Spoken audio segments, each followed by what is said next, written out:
ചർച്ചയ്ക്ക് മുന്നോടിയായിട്ട് ഒരു വാട്സപ്പ് ഗ്രൂപ്പിൽ ജോയിൻ ചെയ്യാൻ പറഞ്ഞിരുന്നു. മലബാർ ചർച്ചസിൽ ഉള്ളവരൊക്കെ ആ മലബാർ ചർച്ചസിൽ ഒരു വാട്സപ്പ് ഗ്രൂപ്പിൻ്റെ ലിങ്ക് ഉണ്ട്, അതിലൊന്ന് ആ ഗ്രൂപ്പിലൊന്ന് ജോയിൻ ചെയ്യുമോ? ഒരു വോട്ടെടുപ്പൊക്കെ ഉണ്ട് ഈ ചർച്ചയുടെ ഭാഗമായിട്ട്. അപ്പോൾ നിങ്ങൾക്ക് ആ വാട്സപ്പ് ഗ്രൂപ്പിൽ ആൽബിനോടെ ഇട്ടോളൂ, ഇട്ടോളൂ. നമ്മൾ പറയുമ്പോൾ ഒരു പോള് വാട്സപ്പിൽ നിങ്ങൾക്ക് ഇഷ്ടമുള്ള ഓപ്ഷൻ തിരഞ്ഞെടുക്കാവുന്ന ഒരു വോട്ടെടുപ്പ് സർവേ വരും. അപ്പോൾ നിങ്ങൾ അതിൽ നിങ്ങളുടെ ഇഷ്ടമുള്ള ഓപ്ഷൻ തിരഞ്ഞെടുക്കാൻ വേണ്ടിയിട്ട് ഇപ്പോൾ നിങ്ങൾ കോടഞ്ചേരി ക്യാമ്പ് എന്ന വാട്സപ്പ് ഗ്രൂപ്പിൽ ഒന്ന് ജോയിൻ ചെയ്യണം.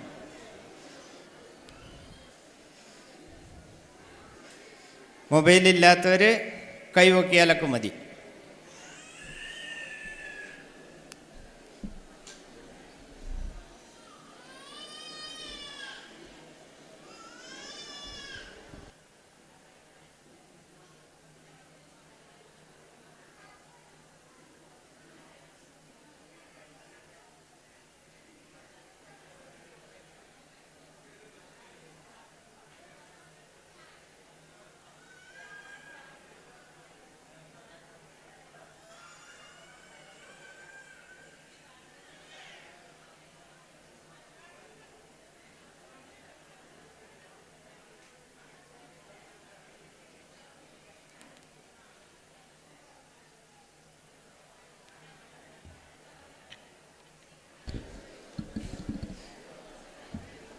നമുക്കൊരു വാക്ക് പ്രാർത്ഥിക്കാം. പ്രിയ പിതാവേ, സ്വർഗീയ ദൈവമേ, ഞങ്ങൾ ഉച്ചകഴിഞ്ഞ സമയം ക്യാമ്പ് തുടരുകയാണ്.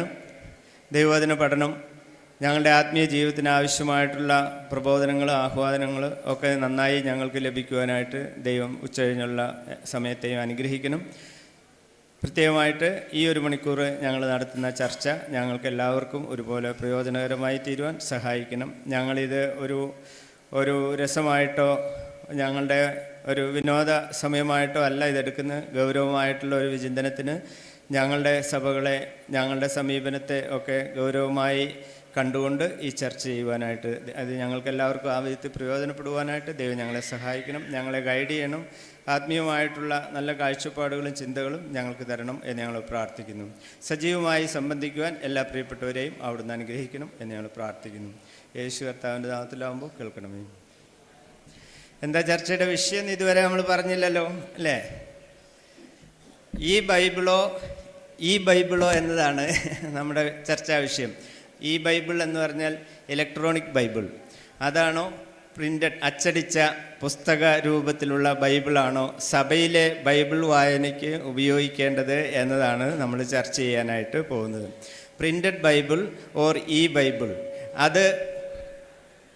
അത് രണ്ടും ഉപയോഗിക്കുന്നതിൻ്റെ ഗുണദോഷങ്ങൾ, നമ്മൾ ഏത് പ്രിഫർ ചെയ്യണം എന്നൊക്കെയുള്ള ഒരു ചർച്ചയാണ്. ചിലർക്കെങ്കിലും ഈ വിഷയത്തിൽ ഒരു ആശയക്കുഴപ്പമുണ്ടാകാം. അങ്ങനെയുള്ളവർക്ക് ഈ ചർച്ച സഹായകരമാണ്. എന്നാൽ മിക്കവാറും പേർക്കൊരു നിലപാടുണ്ടാവും. മൊബൈലാണോ അല്ലെങ്കിൽ അച്ചടിച്ച ബൈബിളാണോ, ഈ ബൈബിളാണോ പ്രിൻ്റഡ് ബൈബിളാണോ വേണ്ടത് എന്നുള്ള ഒരു ശരിയായ ഒരു ബോധ്യമുള്ള ആളുകളായിരിക്കാം നമ്മൾ.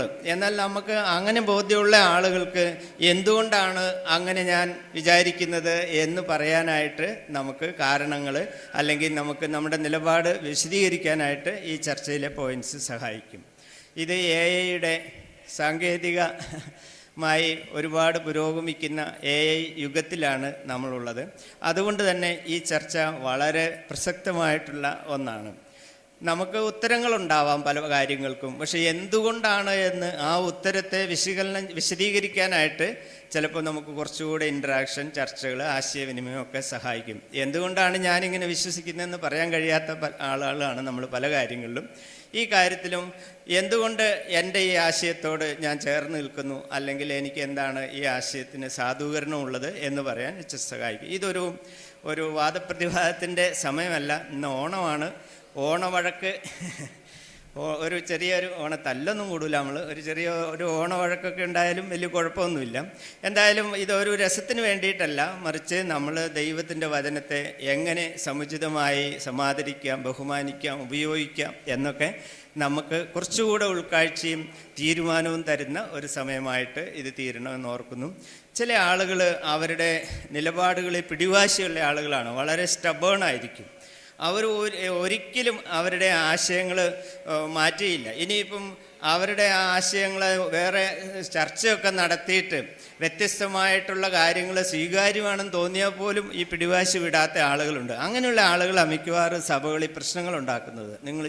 നിങ്ങളെ തന്നെ ഒന്ന് പരിശോധിച്ചാൽ അറിയാം. അപ്പോൾ അവർ ഈ ചർച്ചയിൽ ഒന്നുകൂടി ശ്രദ്ധയോടെ ഇരിക്കണം എന്ന് ഞാൻ വിചാരിക്കും. ചില സഭകളിലെങ്കിലും ഈ മൊബൈൽ ബൈബിൾ ഉപയോഗിക്കുന്നതിൻ്റെ പേരിലൊക്കെ വഴക്കൊക്കെ ഉണ്ടായിട്ടുള്ളതായിട്ട് നമുക്കറിയാം.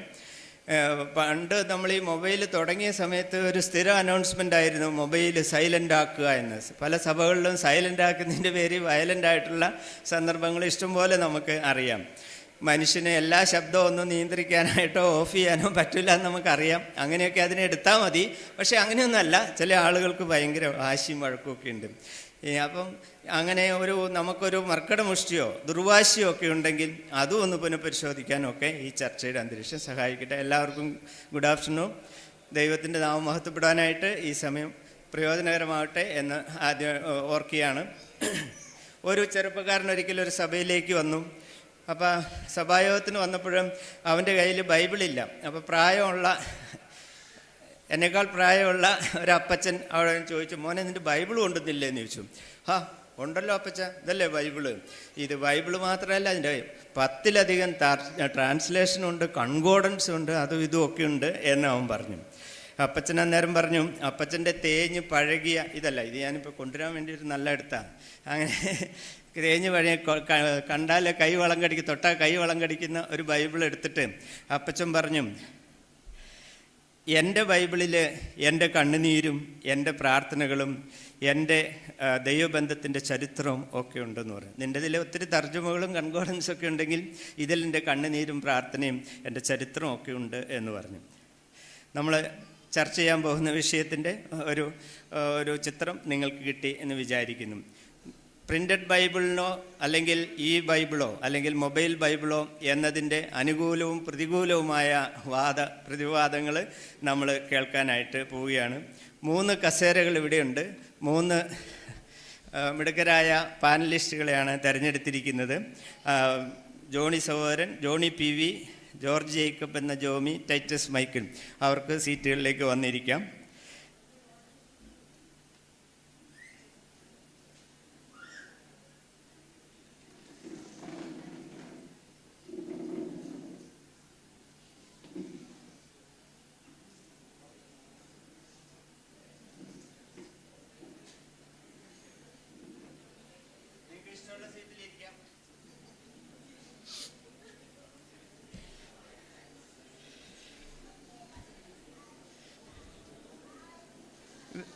ഇവരെ പരിചയപ്പെടുത്താതെ തന്നെ നിങ്ങൾക്കറിയാലോ ഇവരെയൊക്കെ അല്ലേ.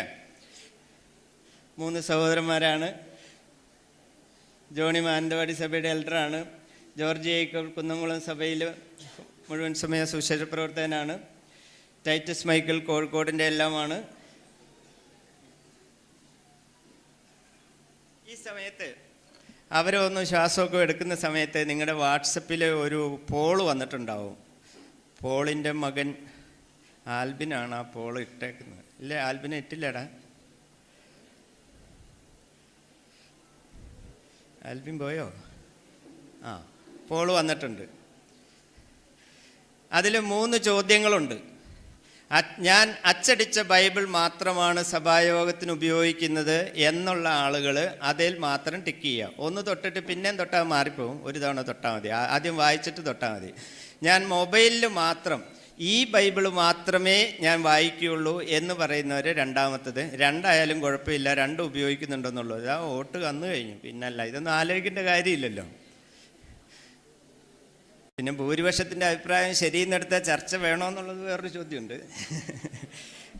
എന്നാലും നമുക്ക് ചില ആശയക്കുഴപ്പങ്ങളുണ്ടല്ലോ. ഒരു സമന്വയം ഒക്കെ ഉണ്ടാകുന്നത് ചർച്ചകളിൽ കൂടിയാണല്ലോ.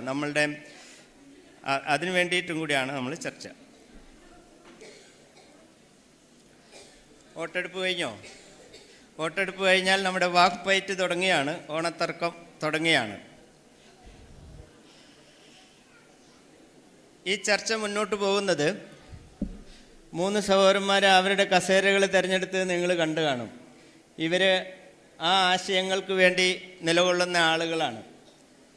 ഒരാൾ അച്ചടിച്ച ബൈബിൾ മാത്രം എന്ന ആളുകളെ പ്രതിനിധീകരിക്കുന്നു. ഒരാൾ ഈ ബൈബിൾ, മൊബൈൽ ബൈബിള് മാത്രം, അത് മതി, അതാണ് ഏറ്റവും സൗകര്യം, മറ്റതൊക്കെ പഴഞ്ചനാണ് എന്ന് പറയുന്ന ആളാണ്. നടുക്കത്തെ ആൾ ഇവർ തല്ലുകൂടാതെ റഫറി ആയിട്ടിരിക്കുന്ന ആളല്ല. ഇതിൻ്റെ ഏതൊരു ചർച്ചയിലും ഒരു സമന്വയത്തിൽ എത്തിച്ചേരണമല്ലോ. അതാണല്ലോ ഈ വാദപ്രതിവാദങ്ങളിൽ സംഭവിക്കേണ്ടത്. അത് പലപ്പോഴും സംഭവിക്കുന്നില്ല എന്നുള്ളതാണ് നമ്മുടെ പ്രശ്നം. പക്ഷെ നമ്മുടെ ചർച്ചയിൽ അത് വരും. അപ്പോൾ വോട്ടെടുപ്പ് കഴിഞ്ഞു എന്ന് വിചാരിക്കുന്നു. നിങ്ങൾക്ക് കാണാം എത്ര പേര് ഏതിനൊക്കെ എന്നുള്ളത്. ചേട്ടാ, ഇതൊരു പഴഞ്ചൻ സഭയാണല്ലോ നമ്മൾ. അല്ല, പഴഞ്ചനല്ല, നമ്മൾ നല്ല സമന്വയം ഉള്ള സഭയാണ്. അപ്പോൾ ആദ്യം ഭരിച്ച ഈ 3 പേരും അവരുടെ പ്രത്യേകിച്ച് ഈ അച്ചടി ബൈബിളിൻ്റെ ആൾ പറയും, എന്തുകൊണ്ടാണ് അച്ചടിച്ച ബൈബിളിന് വേണ്ടി ഞാൻ നിലപാടെടുക്കുന്നത്, അതാണ് സഭയിൽ ഉപയോഗിക്കേണ്ടത് എന്ന് ഞാൻ എന്തുകൊണ്ടാണ് ആ നിലപാടെടുക്കുന്നതിൻ്റെ അതിൻ്റെ പ്രോസ് ആൻഡ് കോൺസ് ആണ് നമ്മൾ ചർച്ച ചെയ്യുന്നത്. അനുകൂലമായ വശങ്ങൾ പറയും. പിന്നെ രണ്ടാമത്തെ ആൾ പറയും, ഈ ബൈബിളിൻ്റെ മൊബൈൽ ബൈബിളിൻ്റെ ആൾ പറയും, ഞാൻ എന്തുകൊണ്ടാണ് മൊബൈൽ വേർഷനെ പ്രിഫർ ചെയ്യുന്നത് എന്ന് അദ്ദേഹം പറയും. അപ്പോൾ അങ്ങനെ ഇവർ തമ്മിൽ തർക്കത്തിന് ഒരു പരിഹാര നിലയിൽ നമ്മുടെ വെറും ബൈബിള് അവിടെ ഇരുന്ന് ഇതിൻ്റെ ഒരു സമന്വയം പറയാനായിട്ട് ശ്രമിക്കും. അതാണ് ചർച്ചയുടെ ആദ്യത്തെ ഘട്ടം. പിന്നെ ഇവർ രണ്ടുപേരും അങ്ങോട്ടും ഇങ്ങോട്ടും എതിർക്കും. എന്തുകൊണ്ടാണ് ഞാൻ നിൻ്റെ മൊബൈൽ ബൈബിളിനെ എതിർക്കുന്നതെന്നും എന്തുകൊണ്ടാണ് പ്രിൻ്റഡ് ബൈബിള് പ്രസക്തമല്ല എന്ന് ഞാൻ പറയുന്നതെന്നും പറയുമ്പോഴും അതിനും നമ്മുടെ ബൈബിള് ഉത്തരം തരും. ആ രീതിയിലാണ് ഈ ചർച്ച. അങ്ങനെ 2 ഘട്ടമായിട്ടാണ് പോകുന്നത്. നമുക്കൊരു മണിക്കൂർ കൊണ്ട് നിർത്തേണ്ടതുകൊണ്ട് വേഗം നമ്മൾ പോകും. അപ്പോൾ ജോണി സഹോദരനാണ് മൊബൈൽ ബൈബിളിൻ്റെ വിരോധിയായിട്ട് അല്ലെങ്കിൽ അച്ചടിച്ച ബൈബിളിൻ്റെ പ്രതിനിധിയായിട്ട് ഇവിടെ ഇരിക്കുന്നത്. അപ്പോൾ ജോണി സഹോദരനോട് ഞാൻ ചോദിക്കുന്നത്, എന്തുകൊണ്ടാണ് അച്ചടിച്ച ബൈബിളാണ് സഭായോഗത്തിൽ വായിക്കേണ്ടത്, കൊണ്ടുവരേണ്ടത്, ഉപയോഗിക്കേണ്ടത് എന്ന വാദത്തിൽ താങ്കൾ ഉറച്ചു നിൽക്കുന്നത്? അതിന് അനുകൂലമായ കാര്യങ്ങൾ മാത്രം, മറ്റേയാളെ കുറ്റം പറയണ്ട ഇപ്പം ഒന്ന് പറയാമോ എന്നുള്ളതാണ്. യെസ്.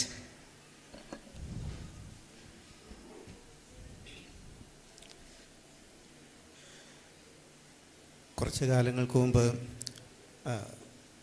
പത്രം ഓൺലൈനായി കഴിഞ്ഞപ്പോൾ വലിയൊരു വാദം അല്ലെങ്കിൽ വലിയൊരു വിവാദം വന്നിരുന്നു. ഇനി ഈ പ്രിൻ്റഡ് ആയിരിക്കുന്ന പത്രങ്ങളുടെയൊക്കെ കാലം കഴിഞ്ഞു, ഇനി അതാരും വായിക്കില്ല, കാലഹരണപ്പെട്ടു എന്ന് വാദിച്ച ഒരു കാലം ഉണ്ടായിരുന്നു. കുറേ വർഷങ്ങൾ കഴിഞ്ഞു. ഇപ്പോഴും ജോണി ഒരു സെക്കൻഡ്, ആൽബിനെ നോക്കണേ. പുതിയ ആളുകൾ ജോയിൻ ചെയ്യുന്നതുകൊണ്ട് ക്വിസ് ഒന്നോടെ ഇട്ട് കൊടുക്കേണ്ടി വരും അല്ലേ? അത് അങ്ങനെ ഇട്ടുകൊണ്ടിരുന്ന ഒരു തവണ ഇങ്ങോട്ട് ഇട്ട് കൊടുക്ക്. പറഞ്ഞു വന്നത്, കാലങ്ങൾക്ക് ശേഷവും ഇന്നും പ്രിൻ്റഡ് പത്രം ഇന്നും അങ്ങനെ തന്നെ നിലനിൽക്കുന്നുണ്ട്. അതിൻ്റെ പ്രസക്തി ഒട്ടും തന്നെ കുറഞ്ഞു പോയിട്ടില്ല. അതൊരു സർവേയിൽ തെളിഞ്ഞതായിരിക്കുന്ന കാര്യമാണ്. അതിന് പറയുന്നതായിരിക്കുന്ന ഒരു കാര്യം ഈ ബൈബിളിൻ്റെ കാര്യത്തിലും പ്രിൻ്റഡ് ബൈബിളിൻ്റെ കാര്യത്തിലും പ്രസക്തമാണ് എന്ന് തന്നെ ഞാൻ വിചാരിക്കുന്നു. കാരണം ഒരു മികച്ച വായനാനുഭവം, പഠനത്തിൻ്റെ അനുഭവം തരാനായിട്ട് പ്രിൻ്റഡ് ബൈബിളിനെ കഴിയുള്ളൂ എന്നുള്ളത് നിസ്സംശയം പറയാവുന്ന ഒരു കാര്യമാണ്. നമ്മൾ ബൈബിൾ വായിക്കുന്ന സമയത്ത് അതിന് അടിവരയിടുക, ഹൈലൈറ്റ് ചെയ്യുക, സൈഡ് നോട്ട് അല്ലെങ്കിൽ ഫുട് നോട്ടൊക്കെ എഴുതുക, ക്രോസ് റെഫറൻസ് ഒന്നോടെ ഒന്ന് വായിച്ച് മനസ്സിൽ ഉറപ്പിക്കുക. ഇതൊക്കെ നന്നായി പഠിക്കാനായിട്ട് നമ്മെ സഹായിക്കുന്ന ഒരു കാര്യമാണെന്നറിയാം. നമുക്കത് നിസ്സംശയം പറയാവുന്ന ഒരു കാര്യമാണ്. അതിന് ഉറപ്പിക്കുന്നതായിരിക്കുന്ന ഒരു സർവേ ചില കാലങ്ങൾക്ക് മുമ്പ് അമേരിക്കയിൽ നടന്നു. അവിടുത്തെ യൂണിവേഴ്സിറ്റി ഒരു സർവേ നടത്തി കഴിഞ്ഞപ്പോൾ പഠിക്കാനായിട്ട് ഏറ്റവും നല്ലത് സ്ക്രീനല്ല പ്രിൻ്റ് ആണ് എന്നവർ പഠിച്ച് പറഞ്ഞതായിരിക്കുന്ന ഒരു കാര്യം ആണ്. അതുപോലെ തന്നെ രണ്ടാമതൊരു കാര്യം, അതിനെ അനുകൂലിക്കാനായിട്ട് നമുക്കൊരു ഏകാഗ്രത ലഭിക്കാനായിട്ട് നല്ലത് എപ്പോഴും പ്രിൻ്റഡ് ബൈബിളാണ്. നമ്മൾ മൊബൈൽ ഉപയോഗിച്ച ആളുകളാണല്ലോ, വോട്ട് ചെയ്ത ഒരുപാട് ആളുകളുണ്ട്. അപ്പോൾ എല്ലാവരും സ്മാർട്ട് ഫോൺ ഉപയോഗിക്കുന്നവരാണ്. നിങ്ങളൊരു വിഷമം തോന്നിയോ ആൾ കുറഞ്ഞു പോയതുകൊണ്ട് വോട്ടിന്? ഇല്ല, നീ വോട്ട് കണ്ട, നിനക്ക് മൊബൈലിലല്ലോ. ശരി, കുഴപ്പമില്ല. അല്ല, അപ്പോൾ നിങ്ങൾക്കത് സ്മാർട്ട് ഫോൺ ഉപയോഗിക്കുന്നവരാണ്. നിങ്ങൾക്കറിയാം ഇപ്പോൾ ഇതിനിടയ്ക്ക് തന്നെ എത്ര നോട്ടിഫിക്കേഷൻ നിങ്ങൾക്ക് വന്നിട്ടുണ്ടാവും. സ്വാഭാവികമായിട്ട് ഈ നോട്ടിഫിക്കേഷൻ വരുമ്പോൾ അതിലൊന്ന് ഞെക്കി, പ്രത്യേകിച്ച് ആരാധനയുടെ ഇടയ്ക്ക് ആ നോട്ടിഫിക്കേഷനിലേക്ക് ഒന്ന് സഞ്ചരിച്ച്, അത് പ്രിയപ്പെട്ടവരാണെങ്കിൽ ഒന്ന് തൊട്ട് അതൊന്ന് തുറന്ന് അതിനൊരു മറുപടി അയച്ച് ഇത് വെറുതെ പറയുന്നതല്ല, ഞാൻ കണ്ടിട്ടുണ്ട്, എനിക്കും മെസ്സേജ് വന്നിട്ടുണ്ട്. അപ്പം ഞാൻ അതിനിടയ്ക്ക് തുറന്നൊന്നൊരു സംശയം ആൾക്ക് തോന്നും. തുറന്നതല്ല, പണ്ട് ഉപയോഗിക്കാറുണ്ട് ഇല്ലേ മൊബൈല്. അതിനകത്ത് വാട്സപ്പ്, ഫേസ്ബുക്ക് അങ്ങനെ സഞ്ചരിച്ചു പോകാനായിട്ടൊരു വലിയ സാധ്യതയുണ്ട്. അപ്പോൾ നമുക്കൊരു ഒരു ഇൻട്രപ്ഷൻ ഇല്ലെങ്കിൽ വലിയ ഡിസാക്ഷൻ സംഭവിക്കാനായിട്ട് സാധ്യതയുണ്ട്. നമുക്കൊരിക്കലും ഏകാഗ്രത കിട്ടുകയില്ല. ഞാനത് കേവലം പഠനത്തിൻ്റെ ഒരു കാര്യത്തിനല്ല പറയുന്നത്. നമ്മൾ ധ്യാനിക്കുന്ന ഒരു സമയത്ത് നമ്മുടെ ചിന്തകൾ, നമ്മുടെ ധാരണകൾ, നമ്മുടെ കാഴ്ചപ്പാടുകളൊക്കെ മാറാനായിട്ടുള്ളൊരു സാധ്യത എന്തായാലും ഏകാഗ്രത കിട്ടുകയില്ല എന്നുള്ളത് ഒരു നിസ്സംശയം പറയാവുന്ന ഒരു കാര്യമാണ്. എന്തായാലും ഈ പ്രിൻ്റഡ് ബൈബിൾ ഉപയോഗിച്ചാൽ ഒരു നോട്ടിഫിക്കേഷൻ ഉടനെ വരത്തില്ല. നിങ്ങൾക്ക് നിങ്ങളുടെ ദൈവവചനത്തിൽ വായിക്കാൻ, പഠിക്കാൻ, അത് ധ്യാനിക്കാൻ, ദൈവത്തോട് നന്ദി പറയാൻ, നിങ്ങളുടെ അനുഗ്രഹങ്ങളെക്കുറിച്ച് ഓർക്കാൻ അത് തീർച്ചയായിട്ടും സാധിക്കും എന്നുള്ളതിന് സംശയമൊന്നുമില്ല. മാത്രമല്ല, ഈ എല്ലാവർക്കും ഒന്നും ബൈബിൾ റെഫറൻസ് മത്തായി 4:36 ഓർത്തിരിക്കാനായിട്ട് പറ്റുന്ന ഒരുപാട് കുറവാണ്. പലർക്കും പറ്റില്ല. നമ്മൾ പല പ്രാവശ്യം വായിച്ച് അതിന് വരയിട്ട് സൈഡ് നോട്ടൊക്കെ എഴുതി കഴിയുമ്പോൾ നമുക്ക് ആ പേജെങ്കിലും നമുക്ക് ഏതാണ്ട് ഇന്ന സ്ഥലത്തിൻ്റെ വാക്യമുണ്ട്, ഇന്ന കാര്യം പറഞ്ഞിട്ടുണ്ട് എന്ന് പറയാനായിട്ട് പറ്റും. അപ്പോൾ ഓർമ്മശക്തി കുറവുള്ളവർക്കൊക്കെ ഏറ്റവും നല്ലത് പ്രിൻ്റഡ് ബൈബിളാണ്. മാത്രമല്ല, ഒരു പേജിൻ്റെ സമഗ്രമായിരിക്കുന്ന 2 പേജ് ഒന്നിച്ച് നമ്മുടെ കണ്ണിലേക്കാണ് വരുന്നത്. ഈ ബൈബിളിൽ നമുക്ക് എങ്ങനെ നോക്കിയാലും ഒരു 3-4 വാക്യം അത് സ്ക്രോൾ ചെയ്ത് അതിന് എത്ര വാക്യമുണ്ട് എന്ന് പോലും ഒറ്റ നോട്ടത്തിൽ കിട്ടില്ല. അത് വലിയൊരു പരിമിതിയായിട്ടാണ് എനിക്ക് മനസ്സിലാക്കാനായിട്ട് കഴിയുന്നത്. അത് അങ്ങനെ ഒരു പരിമിതി എന്തായാലും പ്രിൻ്റഡ് ബൈബിളിന് ഇല്ല എന്നുള്ളതാണ്. അതിനേക്കാളൊക്കെ ഉപരി ഏറ്റവും പ്രധാനമായിട്ട് എനിക്ക് പറയണമെന്ന് തോന്നിയത്, ഈ ബൈബിള് ഒരു മൂഡ് ചേഞ്ചിങ് ഡിവൈസാണ് എന്നാണ് എൻ്റെ ഒരു ചിന്ത. എന്ന് പറഞ്ഞാൽ നമ്മൾ രാവിലെ ആരാധനയ്ക്ക് അല്ലെങ്കിൽ നമ്മൾ വീട്ടിൽ പ്രാർത്ഥനയ്ക്ക് ഇരുന്ന് കഴിയുമ്പോൾ ഈ ബൈബിൾ നമ്മുടെ കയ്യിലിരിക്കുമ്പോൾ കിട്ടുന്ന ആത്മവിശ്വാസം, ആത്മധൈര്യം, ആ ഒരു സന്തോഷം, ഒരു അനുഭൂതി, അതൊന്നും എന്താ പറയുക, ഈ ബൈബിളിൽ കിട്ടില്ല. ഈ ബൈബിളിൽ കിട്ടില്ല. കാരണം ഇത് പലതിനായിട്ട് ഉപയോഗിക്കുന്നതാണ്, പല കാര്യങ്ങൾക്ക് ഉപയോഗിക്കുന്നതാണ്. കേവലം ഒരു ഇലക്ട്രോണിക് ഡിവൈസ് എന്നുള്ളതിലുപരി നമുക്കിതിനോടൊരു അറ്റാച്ച്മെൻറ്റ് പൊതുവെ തോന്നാറില്ല. എന്നാൽ ഈ ബൈബിൾ അതല്ല. ഇതിൽ കയ്യിൽ എടുക്കുമ്പോൾ തന്നെ നമ്മുടെ മൂഡ് മാറും എന്നുള്ളതിന് സംശയമില്ല. ആരാധനയായിട്ട് തോന്നും. നമ്മൾ ചെന്നിരിക്കുന്നത് ഒരു കർത്താവിൻ്റെ സന്നിധിയിലാണെന്നുള്ളൊരു ഒരു തോന്നലിലേക്കും ഒരു അനുഭവത്തിലേക്കൊക്കെ നയിക്കാനായിട്ട് ഏറ്റവും നല്ലത് ഈ ബൈബിളാണ് എന്നാണ് പറയാനായിട്ട് ആഗ്രഹിക്കുന്നത്. മാത്രമല്ല, ദൈവത്തിൻ്റെ ജീവനുള്ള ദൈവത്തിൻ്റെ മനുഷ്യനെ രൂപാന്തരപ്പെടുത്തുന്ന ഒരു പുസ്തകമാണ്, ഇല്ലെങ്കിൽ ജീവനുള്ള വചനമാണ് എന്ന് തോന്നുന്നത് പോലും, ഇല്ലെങ്കിൽ അങ്ങനെ ഒരു മനസ്സിൽ ഉറപ്പിക്കുന്ന പോലും, ആ ഒരു മൂഡിലേക്ക് വരുന്ന പോലും ഈ ബൈബിൾ കയ്യിലെടുക്കുമ്പോഴാണ് എന്നാണ് പറയാനായിട്ട് ആഗ്രഹിക്കുന്നത്. ജോണി വളരെ എല്ലാ കാര്യങ്ങളും അങ്ങനെ കൂലങ്കഷമായി, അങ്ങനെ ഒരു വാക്കുണ്ടല്ലോ അല്ലേ, പഠിച്ച് ഒക്കെ പറയുന്ന ആളാണ്. നല്ല പഠനാനുഭവം. അത് വെറുതെ പറഞ്ഞൊന്നുമല്ല, ശാസ്ത്രീയമായ തെളിവുകളുടെ അടിസ്ഥാനത്തിൽ പറഞ്ഞാണ്. ദൈവവചന പഠനം ഏറ്റവും നന്നായിട്ട് നമ്മൾ ലഭിക്കുന്നത് ഈ പുസ്തകം അങ്ങനെയുള്ളതാണ്. ഒരു മുഴുവൻ വീക്ഷണം, ഒരു അധ്യായം മുഴുവൻ അല്ലെങ്കിൽ ഒരു ഭാഗം മുഴുവൻ. പിന്നെ നമ്മുടെ ഓർമ്മശക്തി എവിടെയാണ് ബൈബിളിൽ. ഇപ്പം നമുക്ക് ഗൂഗിളാണല്ലോ അധികവും അല്ലേ. പിന്നെ ഏകാഗ്രത, അത് പിന്നെ വളരെ നല്ലൊരു കാര്യം. നമ്മളൊരു സഭായോഗത്തിന് വരുമ്പോഴും സഭായോഗത്തിന് നമ്മൾ എവിടെ ഇരിക്കുന്നത്, മുറ്റത്ത്, അല്ലെങ്കിൽ നമ്മൾ വേറെ ഒരു പണിക്കോ അല്ലെങ്കിൽ ഒരു വിനോദത്തിന് കൂടിയിരിക്കുന്ന പോലെ അല്ലല്ലോ. അവിടെ ഒരു അന്തരീക്ഷം മാറുന്നുണ്ട്. ആ ഒരു അന്തരീക്ഷം നൽകുന്നതിന് ബൈബിളിന് വളരെ പ്രാധാന്യമുണ്ട്. അല്ലെങ്കിൽ നമ്മൾ ഫോണുമായിട്ട് വെറുതെ ചന്തയിൽ പോകുന്ന പോലെ അല്ലല്ലോ. ഒരു സഭയോ ഒരു കോൺഗ്രിഗേഷണൽ ഫീലിംഗ് നമുക്ക് വരുന്നു. വളരെ ശക്തമായിട്ടുള്ള വാദങ്ങളാണ്. അച്ചടിച്ച ബൈബിളാണ് സഭയിൽ ഉപയോഗിക്കേണ്ടത് എന്നതിന്. അപ്പോൾ തീർച്ചയായിട്ടും ടൈറ്റസിന് ഇതിനെ ഖണ്ഡിക്കാനായിട്ട് ഉണ്ട്. നിൻ്റെ വോട്ടെടുപ്പിൽ നിനക്ക് തീരെ ആളില്ലല്ലോ ടൈറ്റസ്, 2 വോട്ടിലും ആൾ കുറവ്. അതിൻ്റെ വിഷമമൊന്നും വിചാരിക്കണ്ട, ശക്തിയുക്തം വാദിച്ചു. എന്തുകൊണ്ടാണ് ഈ ബൈബിൾ അല്ലെങ്കിൽ മൊബൈൽ വേർഷൻ ആണ് ഞാൻ പ്രിഫർ ചെയ്യുന്നത് എന്നതിൻ്റെ അനുകൂലമായ കാര്യങ്ങളെന്ന് പറഞ്ഞേ. ഒന്നാമത്തെ കാര്യം, ഈ ബൈബിള് ഗൗരവമായിട്ട് പഠിക്കണം എന്ന് ചിന്തിക്കുന്ന ആളുകളെ സംബന്ധിച്ചിടത്തോളം ഈ ഇലക്ട്രോണിക് ബൈബിൾ ഉണ്ടെങ്കിൽ അത് വളരെ ഉപകാരമാണ്. അതിൻ്റെ കാരണം എന്താണെന്ന് വെച്ച് കഴിഞ്ഞാൽ, ഒരു ഡിവൈസിനുള്ളിൽ സാറിന് ബൈബിളുണ്ടോ? അച്ചടിച്ച ബൈബിളുണ്ടോ വീട്ടിൽ? ഉണ്ട്. അതുകൊണ്ട് ഒരു 100ഓളം വിവർത്തനങ്ങൾ നമുക്ക് ലഭിക്കും. പല വേർഷൻസ് ഒരു ബൈബിളിലൂടെ നമുക്ക് ലഭിക്കും. അതേസമയം അതുപോലെ തന്നെ വേദ പണ്ഡിതന്മാരുടെ കമൻ്ററി, കൺകോർഡൻസസ്, ഇങ്ങനെയുള്ള കാര്യങ്ങളൊക്കെ ഒരൊറ്റ ഡിവൈസിനുള്ളിൽ നമുക്ക് കിട്ടുന്നതുകൊണ്ട് ഇത് ഗൗരവമായിട്ട് പഠിക്കണമെന്ന് ചിന്തിക്കുന്ന ആളുകളെ സംബന്ധിച്ചിടത്തോളം ഈ വേർഷൻ ആണെന്നുണ്ടെങ്കിൽ വളരെ സൗകര്യമാണ്. അപ്പം അതാണ് ഒന്നാമതായിട്ട് ഈ പ്രിൻ്റഡ് ഈ ബൈബിളിനെ അനുകൂലിക്കാനുള്ള ഒന്നാമത്തെ കാര്യം. രണ്ടാമത്തെ കാര്യം എന്ന് പറയുന്നത് ഈ മിഷൻ ഫീൽഡിലും അതുപോലെ തന്നെ ഈ ബൈബിള് കൊണ്ടു നടക്കാൻ പ്രയാസമുള്ള സ്ഥലങ്ങളിലും രാജ്യങ്ങളിലും ഈ വേർഷൻ, ഇലക്ട്രോണിക് വേർഷൻ കൊണ്ടു നടക്കുന്നതിന് കുറച്ചുകൂടെ നമുക്ക് എളുപ്പമുണ്ട്. നോക്കണേ, നമ്മളിപ്പോൾ ഈ ദിവസം ചർച്ച ചെയ്തുകൊണ്ടിരിക്കുന്ന മധ്യപ്രദേശിൽ അവർ അണ്ടർഗ്രൗണ്ടായി ചർച്ചകളൊക്കെ പോകാൻ നമ്മുടെ സഭകൾ കണ്ടോ. ഈ മൊബൈൽ ഇല്ലെങ്കിൽ അവരങ്ങനെ ബൈബിൾ വായിക്കില്ലേ, അതൊക്കെ പിടിച്ചു വെക്കില്ലേ. അപ്പോൾ അങ്ങനെയുള്ള സ്ഥലങ്ങളിലൊക്കെ ഈ ബൈബിൾ കൊണ്ടു നടക്കാനുള്ള ഒരു പരിമിതി നമുക്ക് മറികടക്കാനായിട്ട് കഴിയും. ഗൾഫിലൊക്കെ പോകുമ്പോൾ ബൈബിള് ഈ മൊബൈലിൽ സൂക്ഷിക്കാൻ പറ്റുമോ? ഡിലീറ്റ് ചെയ്യോ? സൂക്ഷിക്കാൻ പറ്റും. ഇവിടെ ഡൗൺലോഡ് ചെയ്ത് പോയിട്ടുണ്ടെങ്കിൽ സൂക്ഷിക്കാൻ പറ്റൂല. ഇവിടെ ഡൗൺലോഡ് ചെയ്ത് കഴിഞ്ഞിട്ടുണ്ടെങ്കിൽ പറ്റുമായിരിക്കും. അവിടെ ഡൗൺലോഡ് ചെയ്യാൻ പറ്റുമെന്ന് അറിയില്ല, പോയിട്ടില്ലാത്തതുകൊണ്ട്.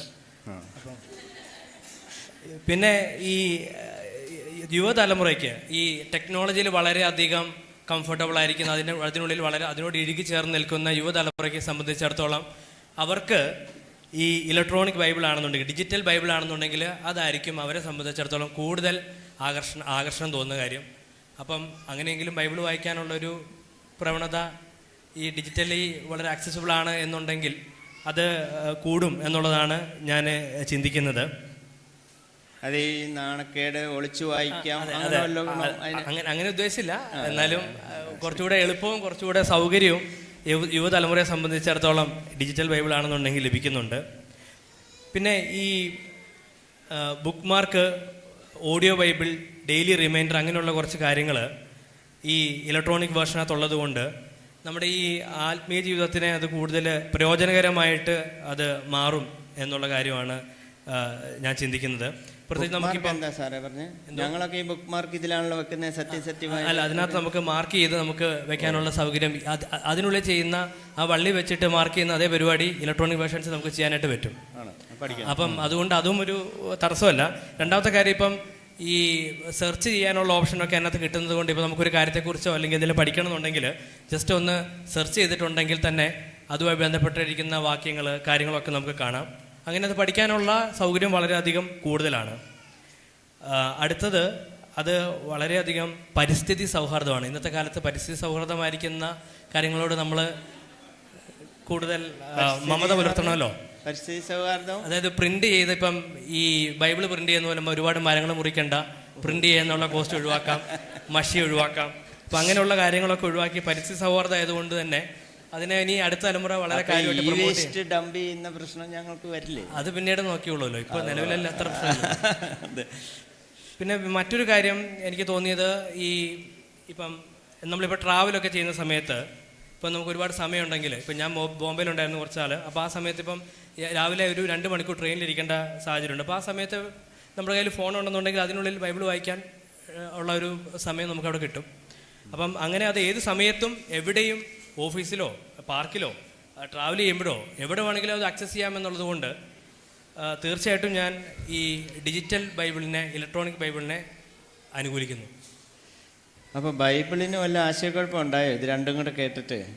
അച്ചടിച്ച ബൈബിളിൻ്റെ ഗുണങ്ങൾ നമ്മൾ ഒത്തിരി കേട്ടു, നമ്മുടെയൊക്കെ മിക്കവാറും ഈ പ്രായത്തിലൊക്കെ ഉള്ളവരുടെ ഒരു അനുഭവമാണ്. എന്നാൽ ന്യൂജൻ ഇതിൻ്റെ പ്രയോജനവും പറഞ്ഞു. അപ്പോൾ എന്താണ് ജോമി ഇതിനൊരു രണ്ടും കൂടെ ചേർത്ത് വല്ല അഭിപ്രായം പറയാൻ പറ്റുമോ? അതാണല്ലോ നമ്മുടെ ഒരു സമന്വയം. എനിക്കിതിനെക്കുറിച്ച് പറയാനായിട്ടുള്ളത്, 2 ഫോർമാറ്റും ദൈവത്തിൻ്റെ ദാനം തന്നെയാണ്. ഡിജിറ്റലാണെങ്കിലും പ്രിൻ്റ് ആണെങ്കിലും അത് രണ്ടും ദൈവം മനുഷ്യന് നൽകിയ കഴിവുകളെ മനുഷ്യൻ വികസിപ്പിക്കുന്നതിൻ്റെ ഭാഗമായിട്ടുള്ള കാര്യം തന്നെയാണ്. അപ്പോൾ കാലഘട്ടത്തിനനുസരിച്ച് മനുഷ്യൻ്റെ കഴിവുകളെ വികസിക്കുകയും ആധുനികമായിട്ടുള്ള സാങ്കേതിക വിദ്യകൾ മനുഷ്യൻ കണ്ടുപിടിക്കുകയും ചെയ്യുമ്പോൾ അതിനെ ശരിയായ വിധത്തിൽ ഉപയോഗിക്കുക എന്നുള്ളതാണ് പ്രാധാന്യമുള്ളതായിരിക്കുന്ന കാര്യം. അതാരെയും പിണക്കായിരിക്കാൻ പറഞ്ഞല്ല, ശരിയായ നിരീക്ഷണമല്ലേ? അല്ല, ഞാൻ അങ്ങനെ വിശ്വസിക്കുന്ന ഒരാളാണ്. ഇത് രണ്ടും ഞാൻ ഉപയോഗിക്കാറുണ്ട്. രണ്ടിനും അതിൻ്റേതായിട്ടുള്ള സൗകര്യങ്ങളും ഉണ്ട്. അപ്പോൾ അതുകൊണ്ട് എനിക്ക് തോന്നുന്നു ബുദ്ധിപൂർവ്വം ഉപയോഗിക്കുക എന്നുള്ളതാണ് അതിൻ്റെ ഏറ്റവും പ്രാധാന്യമർഹിക്കുന്ന കാര്യം. വാസ്തവത്തിൽ പ്രിൻ്റാണോ ഡിജിറ്റലാണോ വേണ്ടത് എന്ന് ഉള്ളതല്ലല്ലോ നമ്മുടെ പ്രശ്നം. ദൈവത്തോടുള്ളതായിരിക്കുന്ന നമ്മുടെ സമീപനം എങ്ങനെ ആയിരിക്കണം എന്നുള്ളതാണ്. നമ്മുടെ ചർച്ചയുടെ വിഷയം ഇതാണ്, പക്ഷേ നമ്മുടെ ശരിയായ വിഷയം അതല്ല. ശരിയായ വിഷയം അതല്ലല്ലോ.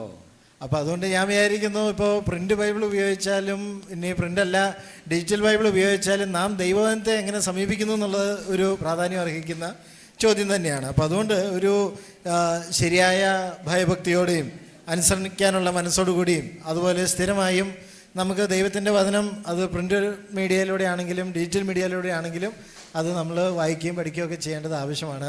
അതിനകത്ത് അതിൽ തന്നെ പൗലോസ് പറഞ്ഞത് പാരഫ്രൈസ് ചെയ്ത് പറഞ്ഞാൽ പരിച്ഛേദന, ക്രിസ്തുയേശുവിൽ പരിച്ഛേദനയോ അഗ്രചർമ്മോ അല്ല കാര്യം, സ്നേഹത്തിൽ വ്യാപരിക്കുന്ന വിശ്വാസം എന്ന് പറഞ്ഞ പോലെ അച്ചടി ബൈബിളോ ഈ ബൈബിളോ അല്ല കാര്യം, നാം ദൈവവചനത്തെ എങ്ങനെ സമീപിക്കുന്നു. തീർച്ചയായിട്ടും നമ്മുടെ മനോഭാവത്തിന് തന്നെയാണ് അതിലെ കാര്യം.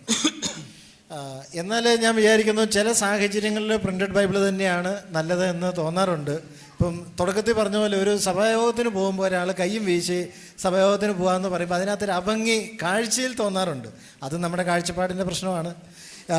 എങ്കിലും ഒരു ബൈബിളൊക്കെ കയ്യിലുണ്ടെങ്കിൽ, ഒരു പാഠപുസ്തകം കയ്യിലുണ്ടെങ്കിൽ അല്ലെങ്കിൽ അതൊരു ഭംഗി തന്നെയാണ്. സാക്ഷ്യം വഹിക്കാനും കൂടെ പണ്ട് നമ്മൾ പ്ലാസ്റ്റിക് കവറിലിടരുത്, വിശ്വാസത്തിന്റെ ഒരു തെളിവായിട്ടൊക്കെ പറഞ്ഞു. അപ്പൊ ആ അർത്ഥത്തില് അത് സാക്ഷ്യം മൂടാനായിരിക്കും കഷത്തി വെച്ചോണ്ട് പോകുന്നത്. അല്ല, അപ്പൊ ഇപ്പം ചർച്ചിലേക്ക് പോകുന്നു എന്നുള്ള ഒരു സാക്ഷ്യം പറയാനൊരു അവസരം കളയുമല്ലേ ഈ മൊബൈൽ മാത്രമായിട്ടൊക്കെ പോകുമ്പോൾ. അതെ അതെ. അപ്പോൾ അതുകൊണ്ട് ഒരു നല്ല ബൈബിൾ കയ്യിലുള്ളത് നല്ലതാണ്. എന്നാൽ മുമ്പ് ഇവിടെ സഹോദരന്മാർ പലരും സൂചിപ്പിച്ചതുപോലെ ഒന്ന് കുത്തി വരച്ചൊക്കെ ഒന്ന് എഴുതി പഠിക്കണമെങ്കിൽ പ്രിൻ്റഡ് ആയിട്ടുള്ള ബൈബിൾ തന്നെയാണ് നമുക്ക് ഏറ്റവും നല്ലത്. പല ആളുകളും ബൈബിളിനെ ഒരു പാഠപുസ്തകമായിട്ട് കണ്ട് അതിലെ നോട്ടുകൾ എഴുതുകയും അതിനെ അടയാളപ്പെടുത്തുകയൊക്കെ ചെയ്യുന്നതായിട്ടുള്ള ആളുകൾ, അങ്ങനെയുള്ള ആളുകൾക്ക് തീർച്ചയായിട്ടും അവർ പ്രിൻ്റഡ് ആയിട്ടുള്ള ബൈബിൾ തന്നെ ഉപയോഗിക്കുക. കുറച്ച് മാർജിനൊക്കെ ഉള്ള നല്ല ബൈബിൾ തന്നെ അങ്ങ് ഉപയോഗിക്കുക. അപ്പോൾ നിങ്ങൾക്ക് നോട്ടും എഴുതാം, ബുക്ക് മാർക്കും വെക്കാം, എല്ലാ സൗകര്യമുണ്ട്. ഇനി അതല്ല, ഈ പറഞ്ഞ എല്ലാ സൗകര്യവും ടൈറ്റിൽസ് പറഞ്ഞ പോലെ ഡിജിറ്റൽ മീഡിയയിലും ഉണ്ട്. പക്ഷേ ഈ കറൻസി നോട്ടൊന്നും വെക്കാൻ പറ്റൂല്ലോ പണ്ട് നമ്മൾ വെച്ച പോലെ. അതിന് ഇതിനകത്ത് ഷോർട്ട് നോട്ടുകൾ തയ്യാറാക്കാനുള്ള അതല്ല ഞാൻ മറ്റേ പേഴ്സിലെ നോട്ട് അങ്ങനെ അത് സാധിക്കാതെ വരും. ഇനി ഇതുപോലെ ഈ ഇവിടെ സൂചിപ്പിച്ച പോലെ നമ്മുടെ യാത്രകൾക്കും മറ്റ് ആവശ്യങ്ങൾക്കും ഒക്കെ നമുക്ക് ഉപയോഗിക്കാനായിട്ട് സാധിക്കുന്നത് ഡിജിറ്റൽ ബൈബിൾ തന്നെയാണ്. അത് സൗകര്യം അത് തന്നെയാണല്ലോ. പിന്നെ ഈ പറഞ്ഞ പോലെ ഇപ്പോൾ ഈ മാറി വരുന്ന സാഹചര്യത്തിൽ ഒരുപക്ഷെ നമുക്ക് പ്രിൻ്റഡ് ബൈബിൾ കൊണ്ടു നടക്കാനുള്ള പ്രയാസങ്ങൾ ചിലപ്പോൾ വന്നേക്കാം. ഇനി അങ്ങനെയുള്ള സമയത്ത് ബൈബിൾ കടത്തുകാരായിട്ട് അല്ലേ, ബൈബിളിൻ്റെ കള്ളക്കടത്തുകാരായിട്ട് നമ്മൾ മാറണോ അതോ ഡിജിറ്റൽ ബൈബിൾ ഉപയോഗിച്ച് കൂടുതൽ സൗകര്യപ്രദമായിട്ട് നമ്മൾ കാര്യങ്ങൾ ചെയ്യണോ എന്നുള്ളത് അത് ഞാൻ വിചാരിക്കുന്നു അവനവൻ്റെ സൗകര്യാർത്ഥം അത് സ്വീകരിക്കുന്നതായിട്ടുള്ളൊരു കാര്യം തന്നെയാണ് എന്ന് ഞാൻ പറയട്ടെ. അപ്പം അച്ചടി ബൈബിളിന് വേണ്ടിയും മൊബൈൽ ബൈബിളിന് വേണ്ടിയും വാദിക്കുകയും ജോമി അതിനെ ഒന്ന് സമന്വയിപ്പിക്കാനായിട്ട് ചില സമയത്തും ചില സാഹചര്യത്തിലും അച്ചടി ബൈബിളാണ് പ്രയോജനമെങ്കിൽ മറ്റു ചില സമയത്ത് ഇതാണ് എന്ന് പറഞ്ഞ് ഒരു സമന്വയത്തിലേക്ക് വന്നു. ഓഡിയൻസിന് ഈ രണ്ടിനും വേണ്ടി വോട്ട് ചെയ്തവർ മൊബൈൽ തന്നെ വേണമെന്ന് പറഞ്ഞവർ കുറവാണ്. അപ്പം അതിൻ്റെ പ്രചരണം കുറവായിരുന്നു. ടൈറ്റസേ ഇതിനു വേണ്ടിയുള്ള ആളുകൾ ക്യാൻവാസിങ് കുറവായിരുന്നു. അപ്പം നിങ്ങൾക്ക് വേറെ എന്തെങ്കിലും കൂട്ടിച്ചേർക്കാനുണ്ടോ? ഏതാണ് മെച്ചം ഗുണം? ദോഷം പറയണ്ട, നന്മ എന്തെങ്കിലും പറയാനുണ്ടോ? മൊബൈൽ ബൈബിളാണ് നല്ലത്, ഈ ഇവർ പറഞ്ഞത് മിക്കവാറും ഒക്കെ എല്ലാ ആശയമുണ്ട്. എന്നാലും വേറെ എന്തെങ്കിലും വിട്ടുപോയ കാര്യം, അച്ചടി ബൈബിളിന് വേണ്ടി ശക്തിയുക്തം നിൽക്കുന്നവർക്ക് എന്തെങ്കിലും ഒരു പോയിൻ്റോടെ കൂട്ടിച്ചേർക്കാൻ, അല്ലെങ്കിൽ മൊബൈൽ വേർഷനാണ് മെച്ചം എന്ന് പറയുന്നവർക്ക് എന്തെങ്കിലും ഒന്നുകൂടെ ആഡ് ചെയ്യാനുണ്ടെങ്കിൽ കൈവക്കിയാൽ. ഇത്രയൊക്കെ ഉണ്ടോയെന്ന് ഇപ്പോഴാണ് ചിന്തിക്കുന്നെങ്കിൽ വേറെ ഒന്നും കൂട്ടിച്ചേർക്കാനില്ല. നിങ്ങൾ കൈവക്കാൻ ആലോചിക്കുന്ന സമയത്ത് ഞാൻ ഒരു കാര്യം പറയാം. എനിക്ക് തോന്നുന്നു ഒരു ശരിയായ ഡിജിറ്റൽ വിദ്യാഭ്യാസം നൽകുകയും കൂടെ ആണെങ്കിൽ ഡിജിറ്റൽ ബൈബിൾ ഉപയോഗിക്കുന്നത് വളരെ നല്ലതായിരിക്കും തോന്നാറുണ്ട്. അപ്പൊ ഇങ്ങോട്ട് ചാഞ്ഞോ? ഇല്ല, ചാഞ്ഞിട്ടല്ല, അത് ഒന്നൊരു വിശദീകരണമായിട്ട് പറഞ്ഞു എന്ന് മാത്രമേ. അച്ചടിയുടെ ഗുണവും ജോമി പറഞ്ഞു. ഒരു റെഫറൻസ്, നമ്മൾക്കൊരു ചർച്ച് ഫീലിംഗ്, ചിലപ്പോൾ സാഹചര്യം മാറുമ്പോൾ ഇത് മാറുമായിരിക്കാം, എന്നാലും നിലവിൽ അതാണ്. പിന്നെ നമ്മുടെ ഒരു സാക്ഷ്യം, പിന്നെ കുറച്ചുകൂടെ നമുക്ക് ജോണി പറഞ്ഞ ചില ആശയങ്ങളൊക്കെ ഉണ്ടല്ലോ. എന്താ വിൻസ് പറയാനുള്ള? മൈക്ക് വേണോ? ജിജിയുടെ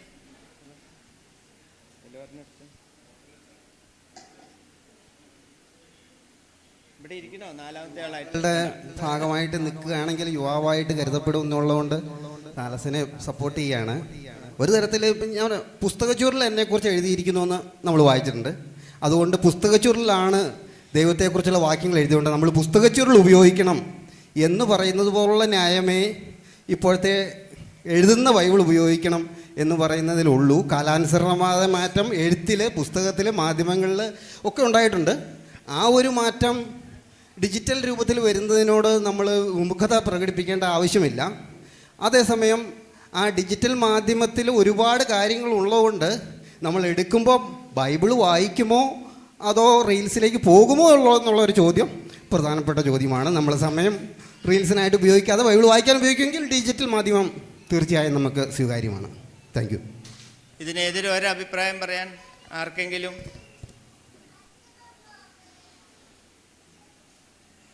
ഇല്ല. എന്നാൽ നമുക്ക് എതിരഭിപ്രായങ്ങൾ കേൾക്കാം. അപ്പോൾ ജോണി സഹോദര, നിങ്ങൾ അച്ചടി ബൈബിളിന് വേണ്ടി ശക്തിയുക്തം വാദിച്ചു.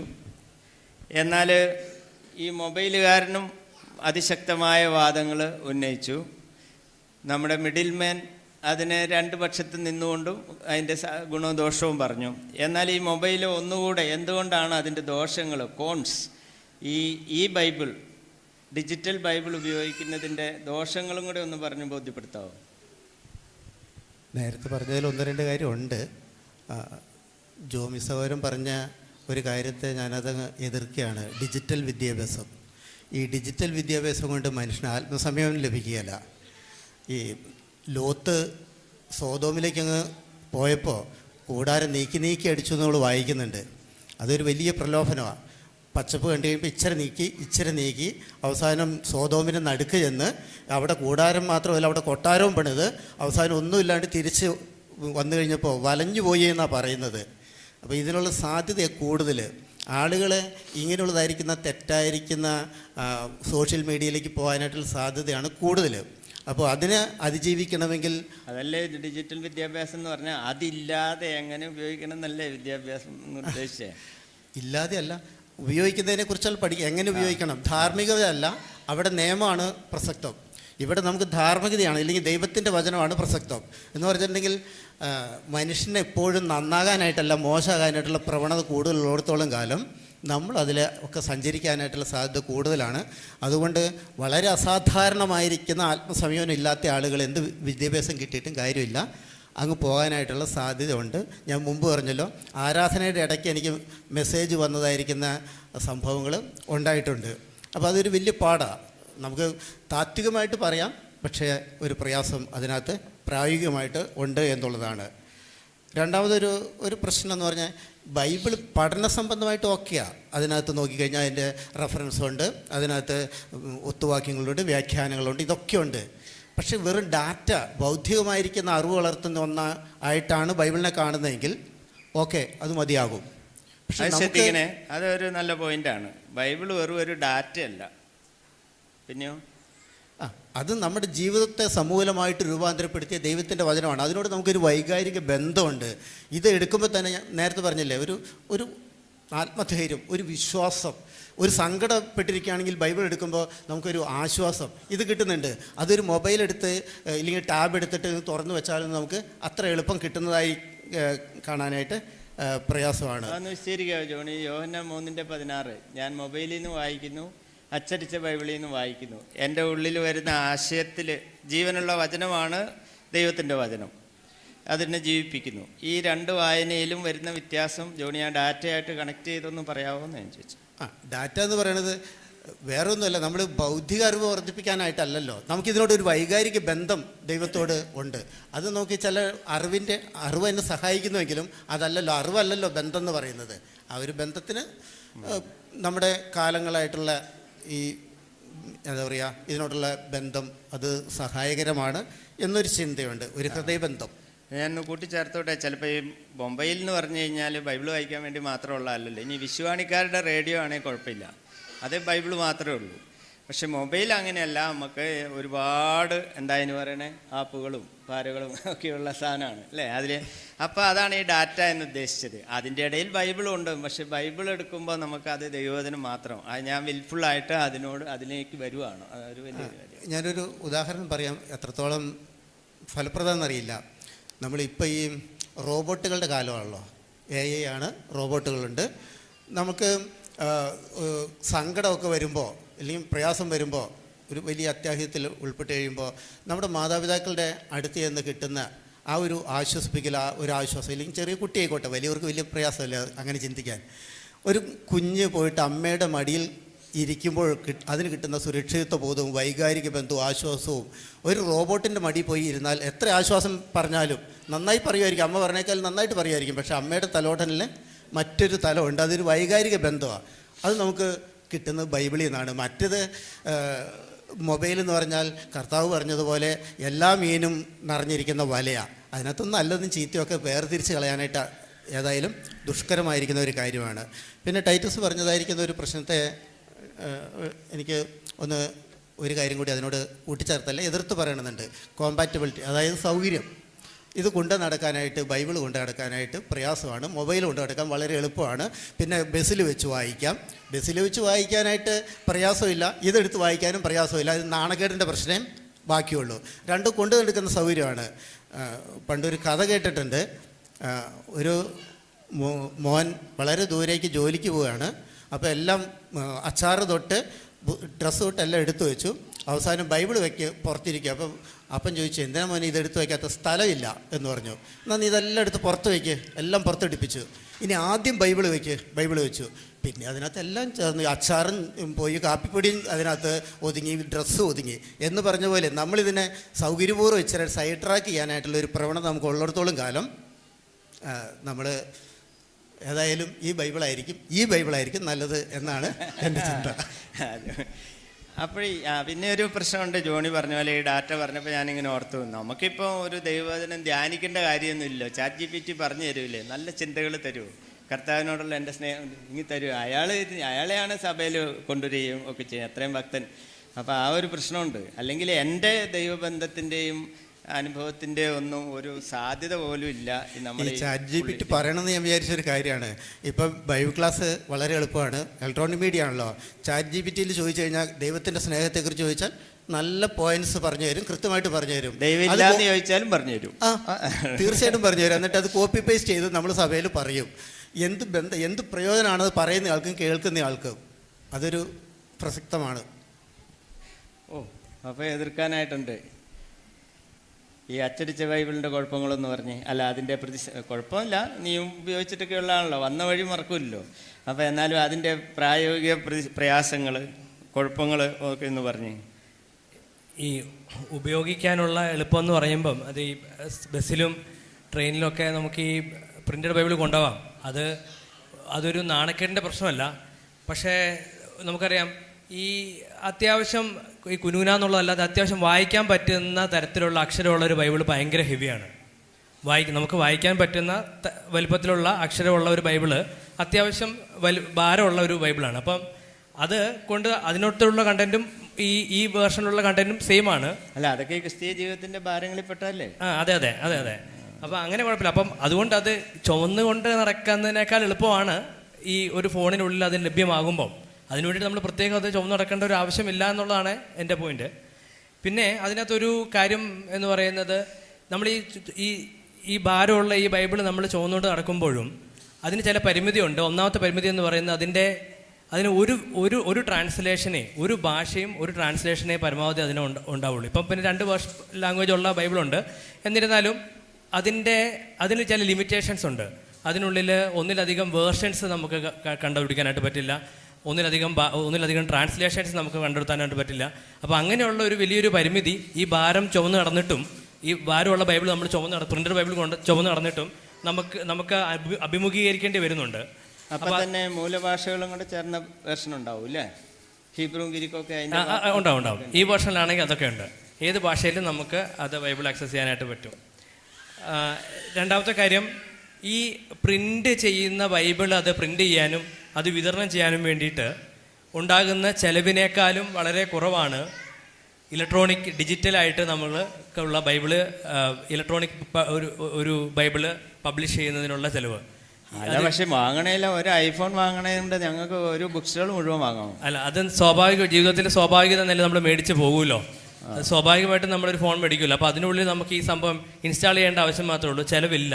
അച്ചടി ഫ്രീ ഓഫ് കോസ്റ്റ് ആയിട്ട് നമുക്ക് ലഭിക്കുന്ന ഒരു കാര്യമാണ്. പിന്നെ മൂന്നാമത്തെ ഒരു കാര്യം, ഇത് വിഷ്വലി ഇമ്പയർഡ് ആയിട്ടുള്ള ഈ കാഴ്ച പരിമിതിയുള്ള ആളുകൾക്ക് ഈ സ്പെഷ്യൽ എഡിഷൻ ഇല്ലാണ്ട് ഈ പ്രിന്റഡ് ബൈബിൾ ഉപയോഗിക്കാൻ പ്രയാസമാണ്. എന്താ സമയം ഡിജിറ്റൽ ആണെന്നുണ്ടെങ്കിൽ അവർക്ക് ഓഡിയോ കേട്ട് അവർക്ക് ബൈബിളിലൂടെ അവർക്ക് സഞ്ചരിക്കാനായിട്ട് അവർക്ക് പറ്റും. അപ്പം ആ നിലയിലുള്ള ഗുണങ്ങൾ ഇതിനകത്തുണ്ട്. അപ്പം പ്രിൻ്റഡ് ബൈബിളിൽ കാഴ്ചപരിമിതിയുള്ള ആളുകൾക്ക് വേണ്ടിയിട്ട് ഒരു സ്പെഷ്യൽ എഡിഷൻ ഇറക്കാണ്ട് അവർക്ക് നിവൃത്തിയില്ല. അപ്പം ഈ ഓഡിയോ ബൈബിൾ എന്ന് പറഞ്ഞപ്പോഴേ ഞാൻ ഈ ആവർത്തനം 6 ഇരിക്കുമ്പോഴും നടക്കുമ്പോഴും ജോലി ചെയ്യുമ്പോഴും ഒക്കെ എന്ന് പറഞ്ഞത് കുറച്ചുകൂടെ ശരിയാവില്ലേ? എനിക്കറിയില്ല, ഞാൻ നിന്നെ ഒത്തിരി സപ്പോർട്ട് ചെയ്തല്ല. ഡിജിറ്റൽ ബൈബിളിൽ അതൊക്കെ ശരിയാവും.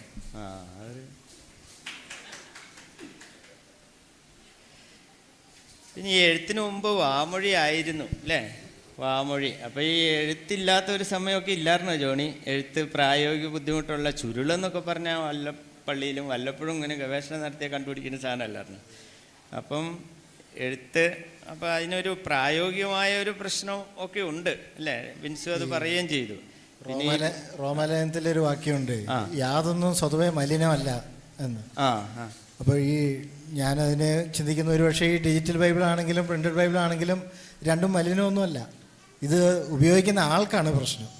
അപ്പോൾ അതുകൊണ്ട് എനിക്ക് തോന്നുന്നത് ഇവിടെ അപകടം എന്ന് പറയുന്നത് ആളുകൾ ഒരു മാധ്യമമായിട്ട് ഉപയോഗിക്കുന്ന വസ്തുക്കളുടെ അടിസ്ഥാനത്തിൽ അവരെ വിലയിരുത്താനായിട്ട് നമ്മൾ പോകണ്ട. അങ്ങനെ വിധിക്കുന്നത് ശരിയല്ല എന്ന് തന്നെയാണ് എനിക്ക് പറയാനായിട്ടുള്ളത്. ഇപ്പോൾ ഒരാൾ പ്രിൻ്റഡ് ബൈബിൾ ഉപയോഗിച്ചു, ഇയാൾ കൂടുതൽ ഭക്തൻ. ഒരാൾ ഡിജിറ്റൽ ബൈബിൾ ഉപയോഗിച്ചു, അയാൾ കുറച്ച് അഭക്തൻ. അങ്ങനെ നമ്മൾ വിചാരിക്കേണ്ട ആവശ്യമില്ല. അന്ന് ഇറച്ചി തിന്നോ പച്ചക്കറി തിന്നോ എന്നുള്ള തർക്കമെങ്കിൽ ഇന്നത്തെ റോമാലയനെ എഴുതുമായിരുന്നെങ്കിൽ പൗലോസ് ചിലപ്പോൾ ഇത് പറഞ്ഞേനെ അല്ലേ? അപ്പോൾ ഒരുപക്ഷെ പൗലോസും കർത്താവൊക്കെ ഈ കാലത്ത് ജീവിച്ചിരുന്നെങ്കിൽ തീർച്ചയായിട്ടും ഡിജിറ്റൽ മാധ്യമങ്ങൾ ഉപയോഗിച്ചിരിക്കാനുള്ള സാധ്യതകളുണ്ട്. കാരണം സുവിശേഷത്തിൻ്റെ അഭിവൃദ്ധിക്ക് വേണ്ടി ഏത് കാര്യവും നന്നായിട്ട് ചെയ്യാനായിട്ട് ഉത്സാഹിക്കുന്ന ആളുകളായിരുന്നു അവർ. അപ്പം അച്ചടിക്കാർ വേണ്ടെന്നാണോ പറയുന്നത്? വേണ്ടെന്നുള്ളതല്ല ഞാൻ പറഞ്ഞത്. അന്ന് ആ കാലഘട്ടത്തിൽ അവർ ഏറ്റവും ശ്രേഷ്ഠമായിട്ടുള്ളത് തന്നെയാണ് ഉപയോഗിച്ചത്. അല്ല, ഈ കാലഘട്ടത്തിൽ രണ്ടിന്റെയും പ്രസക്തി നോക്കുമ്പോൾ നമ്മൾ ആരെയും അതെ, അപ്പം നമ്മൾ അതിലേക്ക് മാറുന്നതിൽ തെറ്റൊന്നും നമുക്ക് പറയാനായിട്ട് ഇല്ല. അപ്പം നമ്മൾ ഇതിനെ ചൊല്ലി വഴക്കുകൂടി ദൈവത്തിൻ്റെ പ്രാധാന്യത്തെയും അതുപോലെ ഇതിൻ്റെ പിന്നിൽ ഞാൻ വീണ്ടും ആദ്യം പറഞ്ഞ കാര്യത്തിലേക്ക് തന്നെയാണ് വരുന്നത്. ദൈവത്തിന് അവമാനം വരുത്തുന്ന വിധത്തിൽ നമ്മളിങ്ങനെ വഴക്കടിച്ചിട്ടോ ഇതിനെക്കുറിച്ച് ചർച്ച ചെയ്തിട്ടോ ഒന്നും കാര്യമില്ല.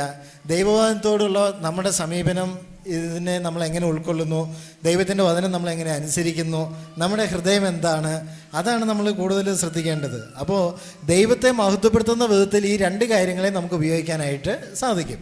അത് നമുക്ക് സാധിക്കുന്നുണ്ടോ എന്നുള്ളതാണ് നമ്മൾ നോക്കുന്നത്. അല്ലാതെ സംശയ വിചാരങ്ങളെ വിധിക്കരുത് എന്ന് പൗലോസ് പറഞ്ഞ പോലെ ഇത്തരം ചെറിയ കാര്യങ്ങളെക്കുറിച്ച് നമ്മൾ പറഞ്ഞുകൊണ്ട് അങ്ങനെ സമയം പോക്കിയിട്ടൊന്നും കാര്യമില്ല. പകരം എന്ത് ചെയ്യണം? ദൈവത്തോടുള്ളതായിരിക്കും നമ്മുടെ യഥാർത്ഥമായ സമീപനം, നമ്മുടെ ഹൃദയം എന്താണ്, അത് നമ്മൾ ഉൾക്കൊള്ളാൻ മനസ്സിലാക്കേണ്ടത്, ചിന്തിക്കേണ്ടത് ആവശ്യമാണ്. ഈ ചർച്ച നിർത്താനല്ലല്ലോ പറഞ്ഞ? അല്ല, നമ്മളുടെ അതുകൊണ്ടുള്ള പ്രശ്നങ്ങൾ, വഴക്ക്, സഭകളിൽ അലോസരം ഒന്നും ഉണ്ടാക്കരുത്. ഈ രണ്ട് മാധ്യമവും രണ്ട് ഫോർമാറ്റാണെങ്കിലും ദൈവത്തെ മഹത്വപ്പെടുത്തുന്ന, ദൈവബന്ധത്തിന് പ്രയോജനകരമാകുന്ന വിധത്തിൽ ഉപയോഗിക്കുന്നുണ്ടോ എന്നാണ്. അപ്പോൾ ഈ തർക്കത്തിന് ഒരു സമവായം എന്ന നിലയിലാണ് ജോമി ഇത്രയും പറഞ്ഞത്. എന്നാൽ ഈ രണ്ട് മാധ്യമങ്ങളും നിറഞ്ഞു നിൽക്കുന്ന, അല്ലെങ്കിൽ ഇത് നമുക്ക് രണ്ടും ഇപ്പോൾ പ്രസക്തമാണ്. ഇനി നമ്മൾ കുറച്ച് കഴിയുമ്പോൾ ഇതൊരു ട്രാൻസിഷൻ പീരീഡാണ്. ചിലപ്പോൾ എനിക്കറിയില്ല, പ്രിൻ്റഡ് ബൈബിള് ഇല്ലാതെ വരുന്നൊരു, നമ്മൾ വിചാരിക്കുന്നതിലും വേഗത്തിലാണ് ലോകം മാറുന്നത്. നമ്മൾ ഒരിക്കലും വിചാരിക്കുക. ബൈബിൾ സൊസൈറ്റിക്കാർ ഇപ്പോഴും പറയുന്നത്, അവർ ഈ അടുത്ത നാളിൽ പറഞ്ഞത് പ്രിന്റഡ് വളരെ കുറഞ്ഞു വരികയാണ്, അതിൻ്റെ കോസ്റ്റ് കൂടുന്നു, പല കാരണങ്ങൾ അതിന് പിന്നിലുണ്ട്. അപ്പോൾ അതുകൊണ്ട് അവർ ഡിജിറ്റൽ കൂടുതൽ പ്രാധാന്യം കൊടുക്കാനായിട്ട് ആഗ്രഹിക്കുന്നു എന്നാണ് ബൈബിൾ സൊസൈറ്റിക്കാർ പോലും പറഞ്ഞത്. നമ്മൾ പണ്ട് പല കാര്യങ്ങൾക്ക് വേണ്ടിയും വാശി പിടിക്കുകയും പറയുകയൊക്കെ ചെയ്തത് ഇന്ന് നമുക്ക് ഓർക്കുമ്പോൾ തന്നെ നമുക്ക് ചർച്ച ചെയ്യാനോ ലജ്ജ തോന്നും. അപ്പോൾ ശരിയായ മനോഭാവം എന്താണ്? ഈ കാലഘട്ടത്തിൽ പ്രിൻ്റഡ് ബൈബിളും ഈ ബൈബിളും മൊബൈൽ ബൈബിളും ഒക്കെ നമ്മൾ ഉപയോഗിക്കുന്ന ഒരു സംയുക്ത സഭയാണ് നമ്മൾ. അപ്പോൾ നമ്മളുടെ ശരിയായ മനോഭാവം എന്താണെന്ന് ജോമി ഒന്ന് പറഞ്ഞു നിർത്തിയാലോ? നമ്മൾ ഏത് വിധത്തിലുള്ള ബൈബിൾ ഉപയോഗിച്ചാലും ശരിയായ ബഹുമാനത്തോടെ. എന്തെങ്കിലും ആഡ് ചെയ്തു? ഇല്ല. നമ്മൾ ഏത് വിധത്തിലുള്ള ബൈബിൾ ഉപയോഗിച്ചാലും ശരിയായിട്ടുള്ള ബഹുമാനത്തോടു കൂടി ഉപയോഗിക്കുക എന്നുള്ളതാണ്. ഇപ്പോൾ സോഷ്യൽ മീഡിയ നോക്കുക, അന്നേരം ബൈബിൾ വായിക്കാനായിട്ട് പോകണ്ട. അത് തിരിച്ചും പറയും, ബൈബിൾ വായിക്കുന്ന സമയത്ത് നമ്മൾ സോഷ്യൽ മീഡിയയിൽ പരതാനായിട്ടോ അതിൻ്റെ നോട്ടിഫിക്കേഷൻസ് നോക്കാനായിട്ടോ ഒന്നും പോകണ്ട. ഇപ്പോൾ ഈയിടെ ഒരു സഹോദരൻ പറഞ്ഞത്, അദ്ദേഹം പറഞ്ഞെങ്ങനെയാണ്, നിങ്ങൾ ബൈബിൾ ഉപയോഗിക്കുന്ന സമയത്ത് മൊബൈലിൻ്റെ നെറ്റ് അങ്ങ് ഓഫാക്കിയിട്ടോളാം പറഞ്ഞു. അപ്പോൾ പിന്നെ പ്രശ്നമില്ല, നോട്ടിഫിക്കേഷൻ ഒന്നും വരില്ല. അപ്പോൾ പണ്ട് ജോമി നമ്മൾ ബൈബിൾ വായിക്കാതിരിക്കുന്നതായിരുന്നു പാപമെങ്കിൽ ഇപ്പോൾ വായിക്കുമ്പോൾ വേണ്ടാത്ത വായനയാണ് പാപം, പുതിയൊരു പാപമായിട്ട് മാറിയാണ്. അപ്പം നമ്മൾ ബൈബിൾ ഉപയോഗിക്കുന്ന സമയത്ത്, അത് ഡിജിറ്റലാണെങ്കിലും പ്രിൻ്റ് ആണെങ്കിലും, ബൈബിൾ ഉപയോഗിക്കുന്ന സമയത്ത് നമ്മൾ ഉപയോഗിക്കുന്ന ബൈബിളാണെന്നുള്ളൊരു ബോധ്യം നമുക്കുണ്ടായിരിക്കണം. അത് ആ ഭയത്തോടും ബഹുമാനത്തോടും ഭക്തിയോടും കൂടി തന്നെ നമ്മൾ ബൈബിൾ വായിക്കേണ്ടത് ആവശ്യമാണ്.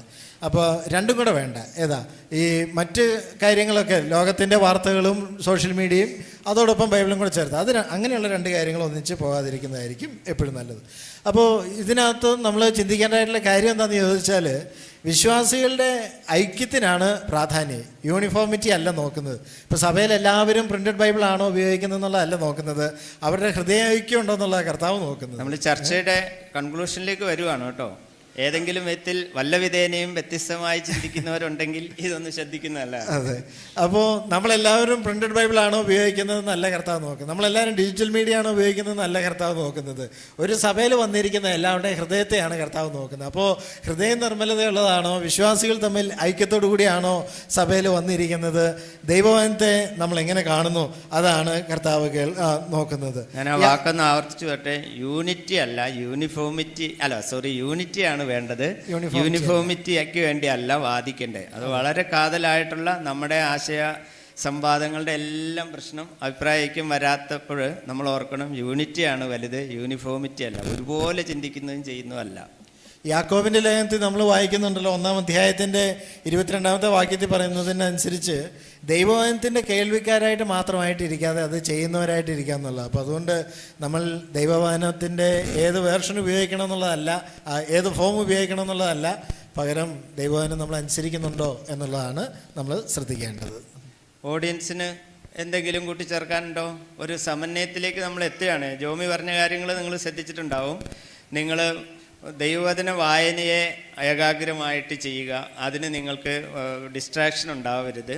പിന്നെ ബൈബിൾ പ്രിൻ്റഡ് ഉപയോഗിക്കുന്നവരും അത് ഉപയോഗിക്കുന്നവരെ ആരെയും ജഡ്ജ് ചെയ്യരുത്. പലതരത്തിലെ താല്പര്യവും സൗകര്യവും പ്രയോജനവും ഒക്കെ ഉള്ള ആളുകളുണ്ടാവും. അപ്പം അവരോട് നമുക്ക് ഐക്യം, ക്രിസ്തുവിൽ ഐക്യം എന്നുള്ളതാണ് പ്രധാനപ്പെട്ടത്. ദൈവവചനത്തെ ചെയ്യുന്നവരായിരിക്കുക എന്നുള്ളതാണ് നമ്മളുടെ ഏത് മാധ്യമം എന്നുള്ളതിനേക്കാൾ ഗൗരവമായിട്ടുള്ള കാര്യം എന്നാണ്. എന്തെങ്കിലും വിട്ടുപോയ ആശയം അല്ലെങ്കിൽ അതിനെ ഉറപ്പിക്കാൻ ഉറക്കെ പറഞ്ഞു വേണേട്ടാ.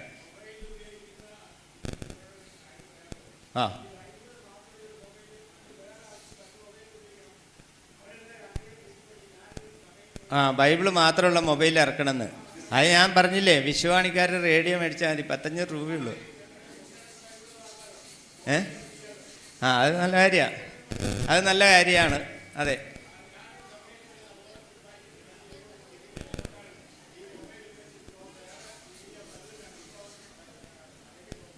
ജോൺസോറും പറഞ്ഞ ഒരു നല്ല കാര്യമാണ്. എനിക്ക് വല്ലാത്ത പല വിചാരം വരും എന്നുള്ള ഒരാളാണ് ഞാൻ എങ്കിൽ, എന്നാൽ എനിക്ക് ഡിജിറ്റൽ ഉപയോഗിക്കുകയും ചെയ്യണമെങ്കിൽ അതിന് പറ്റിയ മൊബൈൽ മാത്രമുള്ള ബൈബിൾ മാത്രമുള്ള മൊബൈൽ, ആ പേര് വേറെ എന്തെങ്കിലും ആയിരിക്കും, അങ്ങനെയുള്ള എന്തെങ്കിലും ഒരു ഗാഡ്ജറ്റ് ഉപകരണം മേടിച്ച് ഉപയോഗിക്കുക.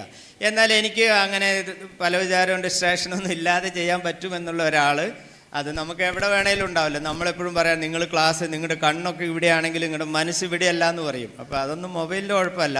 നമ്മുടെ ഹൃദയം എവിടെ എന്നുള്ളത് വളരെ ഗൗരവമായൊരു കാര്യമാണ്. ഏത് കാലത്തും ഏത് മാധ്യമമാണെങ്കിലും നമ്മളുടെ ഹൃദയമാണ് വിഷയം എന്നുള്ളത് കൊണ്ട് അത് ഏകാഗ്രമായിരിക്കുക. എപ്പോൾ വേണേലും തെറ്റിപ്പോവാം, മാധ്യമം ഒരു വിഷയമല്ല എന്നാണ്. വേറെ എന്തെങ്കിലും അഭിപ്രായം ഇല്ലെങ്കിൽ നിങ്ങൾക്ക് രണ്ടാമതൊരു വോട്ടെടുപ്പ് വരുവാണോ?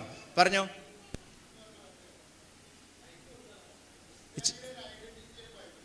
ക്രിസ്ത്യാനിയുടെ ഐഡൻറ്റിറ്റിയാണ് ബൈബിൾ. ഞാൻ ഏറ്റു പറയുന്ന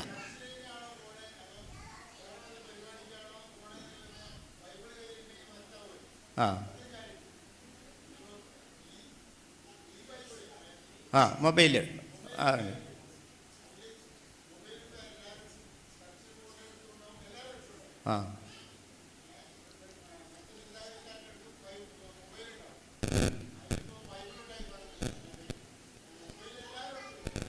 അപ്പം എന്താ പറഞ്ഞു വരുന്നത്? എന്താ അതുകൊണ്ട്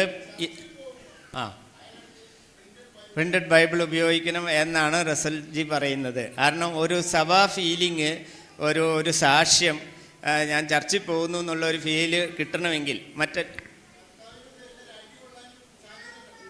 എന്തോ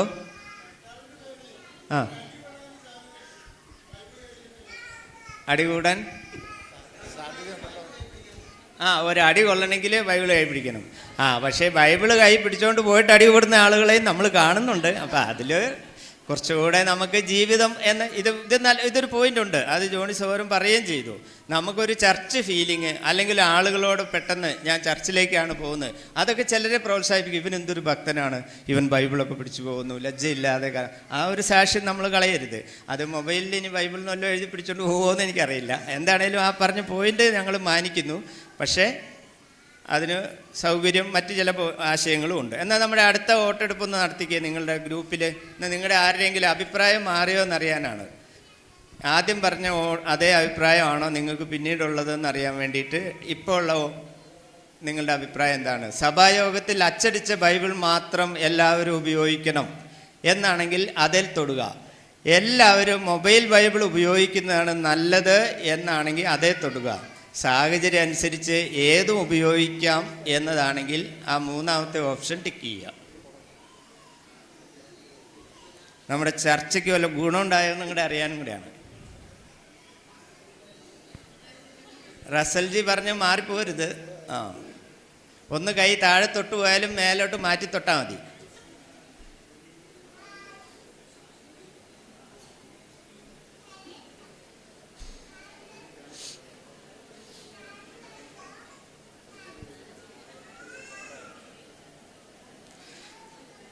ചർച്ച അവസാനിപ്പിക്കാം. നിങ്ങൾ തൊട്ട് കഴിഞ്ഞു എണ്ണമൊക്കെ നോക്കി. നമ്മൾ അധികം പേരും പറഞ്ഞത് ഇതാണ്, സാഹചര്യം അനുസരിച്ച് ഏതും ഉപയോഗിക്കാമെന്ന്. നമ്മളെല്ലാവരും അങ്ങനെ, അധികം പേരും അങ്ങനെ തെറ്റ് പറയില്ലല്ലോ. ഭൂരിപക്ഷമൊന്നും എപ്പോഴും ശരിയാക്കണമെന്നില്ലെങ്കിലും ഈ കാര്യത്തിൽ ഒരു ചർച്ചയുടെ സമന്വയവും അതുതന്നെയാണ്, ജോമി പറഞ്ഞു വെച്ചത് തന്നെയാണ് എന്ന് ഞാൻ വിചാരിക്കുകയാണ്. അച്ചടിച്ച ബൈബിളോ അല്ലെങ്കിൽ ഈ ബൈബിളോ എന്നതിൻ്റെ അനുകൂലവും പ്രതികൂലവുമായ, അത് രണ്ടും ഉപയോഗിക്കുന്നതിൻ്റെ അനുകൂലവും പ്രതികൂലവുമായ വശങ്ങൾ നമ്മൾ ചർച്ച ചെയ്യുകയായിരുന്നു. നമ്മളൊരു കാര്യം ചർച്ച ചെയ്യുമ്പോഴും ഒരു നിഗമനത്തിലെത്തുമ്പോഴും ഇപ്പോഴത്തെ സാഹചര്യത്തിൽ വെച്ചിട്ട് മാത്രമല്ല, നമ്മൾ കാലാതീതമായി പറ്റുന്ന അത്രയും ചിന്തിക്കണം. പിന്നെ നമ്മുടെ സാഹചര്യം വെച്ചിട്ട് മാത്രം ചിന്തിക്കരുത്. സിറ്റികളിൽ അങ്ങനെ ഇങ്ങനെ പല സ്ഥലങ്ങളിലും ഉള്ളവർ, ചെറുപ്പക്കാർ, അങ്ങനെ ഒരു യൂണിവേഴ്സലായിട്ടുള്ള ഒരു ധാരണ നമ്മുടെ ചിന്തകൾക്കുണ്ടാവണം. എനിക്കിതാ തോന്നുന്നു, ഇതെന്ന് പറയുന്ന പോലെയോ അല്ലെങ്കിൽ ഇവിടെ ഇതാണ് എന്ന് പറയുന്ന രീതി ഒരു വളർച്ചയില്ലാത്ത ചിന്തയാണ്. നമ്മൾ ഒരു ക്രിസ്തീയമായിട്ടുള്ള ഒരു തീരുമാനം, ഒരു പ്രമാണം നമ്മളെപ്പോഴും പറയും. നമ്മൾ അങ്ങനെ ഒരു പ്രിൻസിപ്പിൾ, ഒരു തത്വം നമ്മൾ ഉണ്ടാക്കുകയാണ് എങ്കിൽ നമുക്ക് ഒരു സമയത്തും അത് മാറ്റേണ്ട വരരുത്, അല്ലെങ്കിൽ ഒരാൾക്കും അത് ബാധകമല്ലാതെ വരരുത്. നമ്മൾ പല നിയമങ്ങളും ഉണ്ടാക്കുന്നത് നാളെ തിരുത്തേണ്ടവയാണ്. അപ്പോൾ അതിൽ വെച്ചല്ല നമ്മൾ നിയമം ഉണ്ടാക്കേണ്ടത്, നമ്മൾ കാര്യങ്ങളുടെ ഹൃദയം വെച്ചിട്ടാണ് എന്നുള്ളതാണ്. ഇപ്പോൾ നമ്മൾ വസ്ത്രത്തെപ്പറ്റി ഒരു നിയമം ഉണ്ടാക്കി, നമ്മുടെ സഭകളിൽ എല്ലാവരും ലേഡീസ് ഇങ്ങനെ, പുരുഷന്മാരിങ്ങനെ വസ്ത്രം ധരിക്കണം എന്ന് പറഞ്ഞാൽ നാളെ അതൊക്കെ മാറേണ്ട വരും. ഭക്ഷണത്തെപ്പറ്റി, ആഭരണത്തെപ്പറ്റിയൊക്കെ പലരും പറയുന്നത് നമ്മൾ കേട്ടിട്ടില്ലേ? പക്ഷേ അവരും ചിലരും മാറ്റുന്നില്ലേ? നമ്മളപ്പോൾ എന്തു പറയും? ആഡംബരം പാടില്ല, എന്നാൽ അലങ്കാരം കുഴപ്പമില്ല എന്ന് നമ്മൾ പറയും. സൗകര്യം. ഇപ്പോൾ ചിലർ പറയും ചെരുപ്പിടാൻ പാടില്ല പ്രാർത്ഥിക്കുമ്പോൾ സഭായോഗത്തിലെന്ന് പറയും. അതിപ്പോൾ ഏത് സ്ഥലം, കാർപ്പറ്റിട്ട സ്ഥലമാണോ അങ്ങനെയൊക്കെ നോക്കിയിട്ടല്ലാതെ അങ്ങനെയൊക്കെ നമ്മൾ പറഞ്ഞാൽ നാളെ മാറ്റേണ്ടി വരും. കാരണം അദ്ദേഹത്തിന് വേറെ എന്തെങ്കിലും ഒരു പ്രയാസം വരും, ചെരുപ്പിടാതെ പറ്റാത്തവർ എന്തെങ്കിലും ഡയഗ്നോസ് ചെയ്യുമോ എന്തെങ്കിലും. അപ്പോൾ കണ്ടോ, അപ്പം നമ്മളൊരു പ്രിൻസിപ്പിൾ വെക്കുമ്പോൾ സാഹചര്യത്തിനനുസരിച്ചും സാർവത്രികമായിട്ടും കാലാതീതമായിട്ടുമുള്ള അതിൻ്റെ ഹാർട്ട് എന്താണെന്ന് അപ്പം ഈ ചർച്ചയിൽ നമ്മൾ അങ്ങനെ വേണം കാര്യങ്ങളിലേക്ക് വരാൻ. വിശുദ്ധിയും ഭക്തിയും ഒന്നും വസ്തുക്കളിലോ അല്ലെങ്കിൽ ചുറ്റുപാടുകളിലോ ഒന്നുമല്ല. അതൊക്കെ നമ്മുടെ വിശുദ്ധിയെ പ്രകടിപ്പിക്കാനും നിലനിർത്താനും പോഷിപ്പിക്കാനും ഒക്കെ സഹായിക്കും എന്നതിനപ്പുറം അതിൽ തന്നെ വിശുദ്ധിയായിട്ടോ ഇതാണ് ശരി, ഇതാണ് നമ്മൾ ആത്യന്തികമായിട്ട് പാലിക്കേണ്ടത് എന്ന് ഇങ്ങനെയുള്ള കാര്യങ്ങളിൽ നമ്മൾ വെക്കാനായിട്ട്. ദൈവത്തിൻ്റെ വചനമാണ് ബൈബിൾ എന്നുള്ളതിൽ നിങ്ങൾക്ക് ആർക്കും തർക്കമില്ല അല്ലേ? ദൈവത്തിൻ്റെ വചനമാണ് ബൈബിൾ. അത് ഇറ്റേണലാണ്, മാറ്റമില്ലാത്തതാണ്. അത് ഫോർമാറ്റുമായിട്ട് ബന്ധപ്പെട്ടതല്ല. എവിടെ അത് എഴുതുന്നു? കല്ലിൽ എഴുതിയിട്ടുണ്ടാവാം, തുകലിൽ, മരത്തിൽ, ഫോണിൽ, അല്ലെങ്കിൽ ഹൃദയത്തിൽ എഴുതുക എന്നുള്ളതാണ് കാര്യം എന്ന് നമുക്ക് ഓർക്കാം. അപ്പം ഒരു അച്ചടിച്ച ബൈബിള് നമ്മൾ പറഞ്ഞ പോലെ ഒരു സഭായോഗത്തിന് പോകുമ്പോൾ നമുക്ക് കുറച്ചുകൂടെ ആ ഒരു ഫീല് തരാനായിട്ടും കുറച്ചുകൂടെ ഫോക്കസ്, ഏകാഗ്രത തരാനായിട്ടും, പിന്നെ ദൈവവചനമായിട്ട് ഒരു ടാഞ്ചിബിൾ കണക്ഷൻ എന്ന് വെച്ചാൽ നമുക്ക് മൂർത്തമായ കുറച്ചുകൂടെ റിയൽ ആയിട്ടുള്ള ഒരു കണക്ഷൻ കിട്ടാനൊക്കെ കുറേ കൂടെ സഹായിക്കുമ്പോൾ തന്നെ മൊബൈൽ ബൈബിള് കുറച്ചുകൂടെ നമുക്ക് ഉപയോഗത്തിന് എളുപ്പം, സൗകര്യം, കൂടുതൽ ആളുകളിൽ എത്തിച്ചേരാനൊക്കെ ആയിട്ട് എളുപ്പം. നമുക്ക് ഒരു ബൈബിൾ ഒരു കൊച്ചിനോട് കൊണ്ട് വായിപ്പിക്കാൻ പറ്റില്ല. ചിലപ്പോൾ ഒരു വാക്യം അവൻ അയച്ചു കൊടുത്താൽ ചിലപ്പം അത് ഗ്ലാൻസ് ചെയ്താലോ നോക്കിയാലോ വായിച്ചാലോ അങ്ങനെയുള്ള സൗകര്യങ്ങൾ. അപ്പോൾ ഒരു മിഷൻ പർപ്പസിൽ കുറച്ചുകൂടെ റീച്ച് ചെയ്യാനായിട്ട് പറ്റുന്നത് അതായിരിക്കാം എന്ന് നമുക്ക് ഓർക്കാം. പക്ഷേ മീഡിയം ഏതാണെന്നുള്ളതല്ല, നമ്മൾ ആരെയും അങ്ങനെ ജഡ്ജ് ചെയ്യാനായിട്ട് പാടില്ല. കാരണം ഒരു ട്രാൻസിഷൻ പീരീഡ്, ഇങ്ങനെ തലമുറ മാറിക്കൊണ്ടിരിക്കുന്ന അല്ലെങ്കിൽ സാഹചര്യങ്ങളിൽ രണ്ടും ഉള്ള ഒരു സമയത്ത് നമ്മൾ ആരെയും തുച്ഛീകരിക്കാതെ ജഡ്ജ് ചെയ്യാതെ നമ്മൾ ഈ ഒരു സമന്വയത്വത്തിൻ്റെ ആ യൂണിറ്റി എന്നുള്ള ഒരു ഹാർട്ട്. അപ്പോൾ നമ്മുടെ വലിയ ചോദ്യം എന്താണെന്ന് ചോദിച്ചു കഴിഞ്ഞാൽ നമ്മൾ ബൈബിൾ വായിക്കുന്നുണ്ടോ എന്നുള്ളതാണ്. ഈ ചർച്ചയിൽ ഏത് ബൈബിൾ വായിക്കണം, അച്ചടിച്ചതോ മൊബൈലിലുള്ളതോ എന്നുള്ളതിനേക്കാൾ ഉപരി വായിക്കണം എന്നുള്ളതിൽ അടിവരയിട്ട് നമുക്ക് ചർച്ച നിർത്താം. എന്നിട്ട് ജീവിക്കണം, അതുപോലെ ജീവിക്കണം. അതിന് നിങ്ങളെ സഹായിക്കുന്നത് ഒന്നുകൂടെ 2-3 അണ്ടർലൈനൊക്കെ ചെയ്ത് ഹൈലൈറ്റും ചെയ്ത മനോഹരമായിട്ടുള്ള ആ കളറൊക്കെ കാണുമ്പോൾ ആ വാക്യം നിങ്ങൾ അങ്ങനെ ഉപയോഗിച്ചോ. അല്ല വേറൊരാൾക്ക് അത് മൊബൈലിൽ അങ്ങ് വായിക്കിട്ട് അതിൽ ചിലപ്പോൾ ഇതിനെന്താണ് ഇതിൻ്റെ ഒരു കമൻട്രിയും കൂടെ ആ കൂടെ അതാണെങ്കിൽ അത് വായിക്കുക, ജീവിക്കുക എന്നുള്ളതാണ്. അത് പേപ്പറിലാണെങ്കിലും സ്ക്രീനിലാണെങ്കിലും ബൈബിൾ ഒന്ന് തന്നെയാണ്. നമ്മളത് എങ്ങനെ ഉപയോഗിക്കുന്നു എന്നതാണ് വ്യത്യാസം. അത് അച്ചടിച്ചതാണെങ്കിലും അല്ലാതെ നമ്മൾ ഇങ്ങനെ കാണുന്നതാണെങ്കിലും അത് ദൈവത്തിൻ്റെ ജീവനുള്ള വചനമാണ്. നമ്മൾ അത് ഫോർമാറ്റിന് വേണ്ടി ഫൈറ്റ് ചെയ്യാതെ സത്യത്തിന് വേണ്ടി നമ്മൾ നിലനിൽക്കണം എന്ന് നമുക്ക് ഓർക്കാം. അപ്പോൾ ഇങ്ങനെ പേജ് മറിച്ചാൽ മാത്രമേ ദൈവവചന വായനയുള്ളൂ എന്ന് പറയുമ്പോൾ നീ ഇങ്ങനെ തോണ്ടിക്കൊണ്ടിരുന്നോ, മര്യാദയ്ക്ക് ബൈബിൾ വായിക്കുന്നു പറയുന്നതൊക്കെ നമ്മൾ കേട്ടിട്ടുണ്ട്. അപ്പോൾ ഈ പേജ് മറിക്കുന്നതിൽ ഈ നക്കലും പ്രശ്നമാണ്, ഈ തോണ്ടുന്നതിലും പ്രശ്നമൊക്കെ ഉണ്ടാകാം. പക്ഷേ ദൈവത്തിൻ്റെ വചനം എന്നുള്ളത് നമ്മൾ ആരെയും അങ്ങനെ കളിയാക്കേണ്ട കാര്യമൊന്നുമില്ല. ഫോർമാറ്റിലല്ല കാര്യം, ആ സത്യത്തിലാണ് എന്നുള്ളതാണ്, നമ്മുടെ മനോഭാവത്തിലാണ് കാര്യം. നമ്മൾ യാക്കോബ് വായിച്ച എന്താണ്, വചനം കേൾക്കുക മാത്രം ചെയ്യാതെ അതിനെ ചെയ്യുന്നവരായി. കൊലോസ്യർ 3:16 പറയുന്നുണ്ട്, ക്രിസ്തുവിൻ്റെ വചനം ഐശ്വര്യമായി നിങ്ങളിൽ വസിക്കട്ടെ എന്ന്. ക്രിസ്തുവിൻ്റെ വചനം, let the word of Christ dwell in you richly. അപ്പോൾ നമ്മൾ കയ്യിൽ ബൈബിൾ കൊണ്ട് നടക്കുന്നു, അതേ മൊബൈൽ കൊണ്ട് നടക്കുന്നു എന്നുള്ളതല്ല, ഹൃദയത്തിൽ ദൈവത്തിൻ്റെ ജീവനുള്ള വചനം കൊണ്ടു നടക്കാനും അത് നമ്മളെ രൂപാന്തരപ്പെടുത്താനും ഇടയാണ്. ചർച്ചയിൽ നല്ല സമഗ്രമായ പഠിച്ചു ചെയ്തു. ഞാൻ ഉദ്ദേശിച്ചേക്കാൾ നന്നായിട്ട് നിങ്ങളത് പഠിച്ചു ചെയ്തിട്ടുണ്ട്. പെട്ടെന്ന് ഞാൻ പറഞ്ഞതാണ്, അതുകൊണ്ട് അവർക്ക് സമയം കിട്ടിയിട്ടില്ല. നിങ്ങളുടെ നല്ല ചിന്തകൾക്ക് നന്ദി. ഓഡിയൻസിൻ്റെ നല്ല അറ്റൻഷനും കോപ്പറേഷനും ഉണ്ടായിരുന്നു, നന്ദി. GPT-യോട് ഞാൻ നന്ദി പറയുകയാണ്. എനിക്ക് ഇതിനുള്ളൊരു രൂപരേഖ തന്ന അദ്ദേഹത്തോടുള്ള നന്ദി രേഖപ്പെടുത്തുന്നു. ഈ ചർച്ചയ്ക്ക് വേദി എന്ന സംഘാടകരോടും നന്ദി പറയുന്നു. ദൈവത്തിന് സ്വീകാര്യമായ വിധം ബൈബിൾ വായിക്കുന്നവരാകാം നമുക്ക്. ഇതല്ലാതെ നമ്മുടെ ഓരോ സഭയ്ക്കും വേറെ താല്പര്യം ഉണ്ടാകരുത്. ദൈവത്തിന് സ്വീകാര്യമായ വിധം എല്ലാ വിശ്വാസികളും ദൈവവചനം വായിക്കുകയും ജീവിക്കുകയും ചെയ്യണം എന്നതിനപ്പുറം ഒരു സഭയ്ക്കും ഒരു നിയമവും താല്പര്യവും ഉണ്ടാകാതിരിക്കാനും നമുക്ക് ശ്രദ്ധിക്കാം. ദൈവം നമ്മെ അനുഗ്രഹിക്കട്ടെ.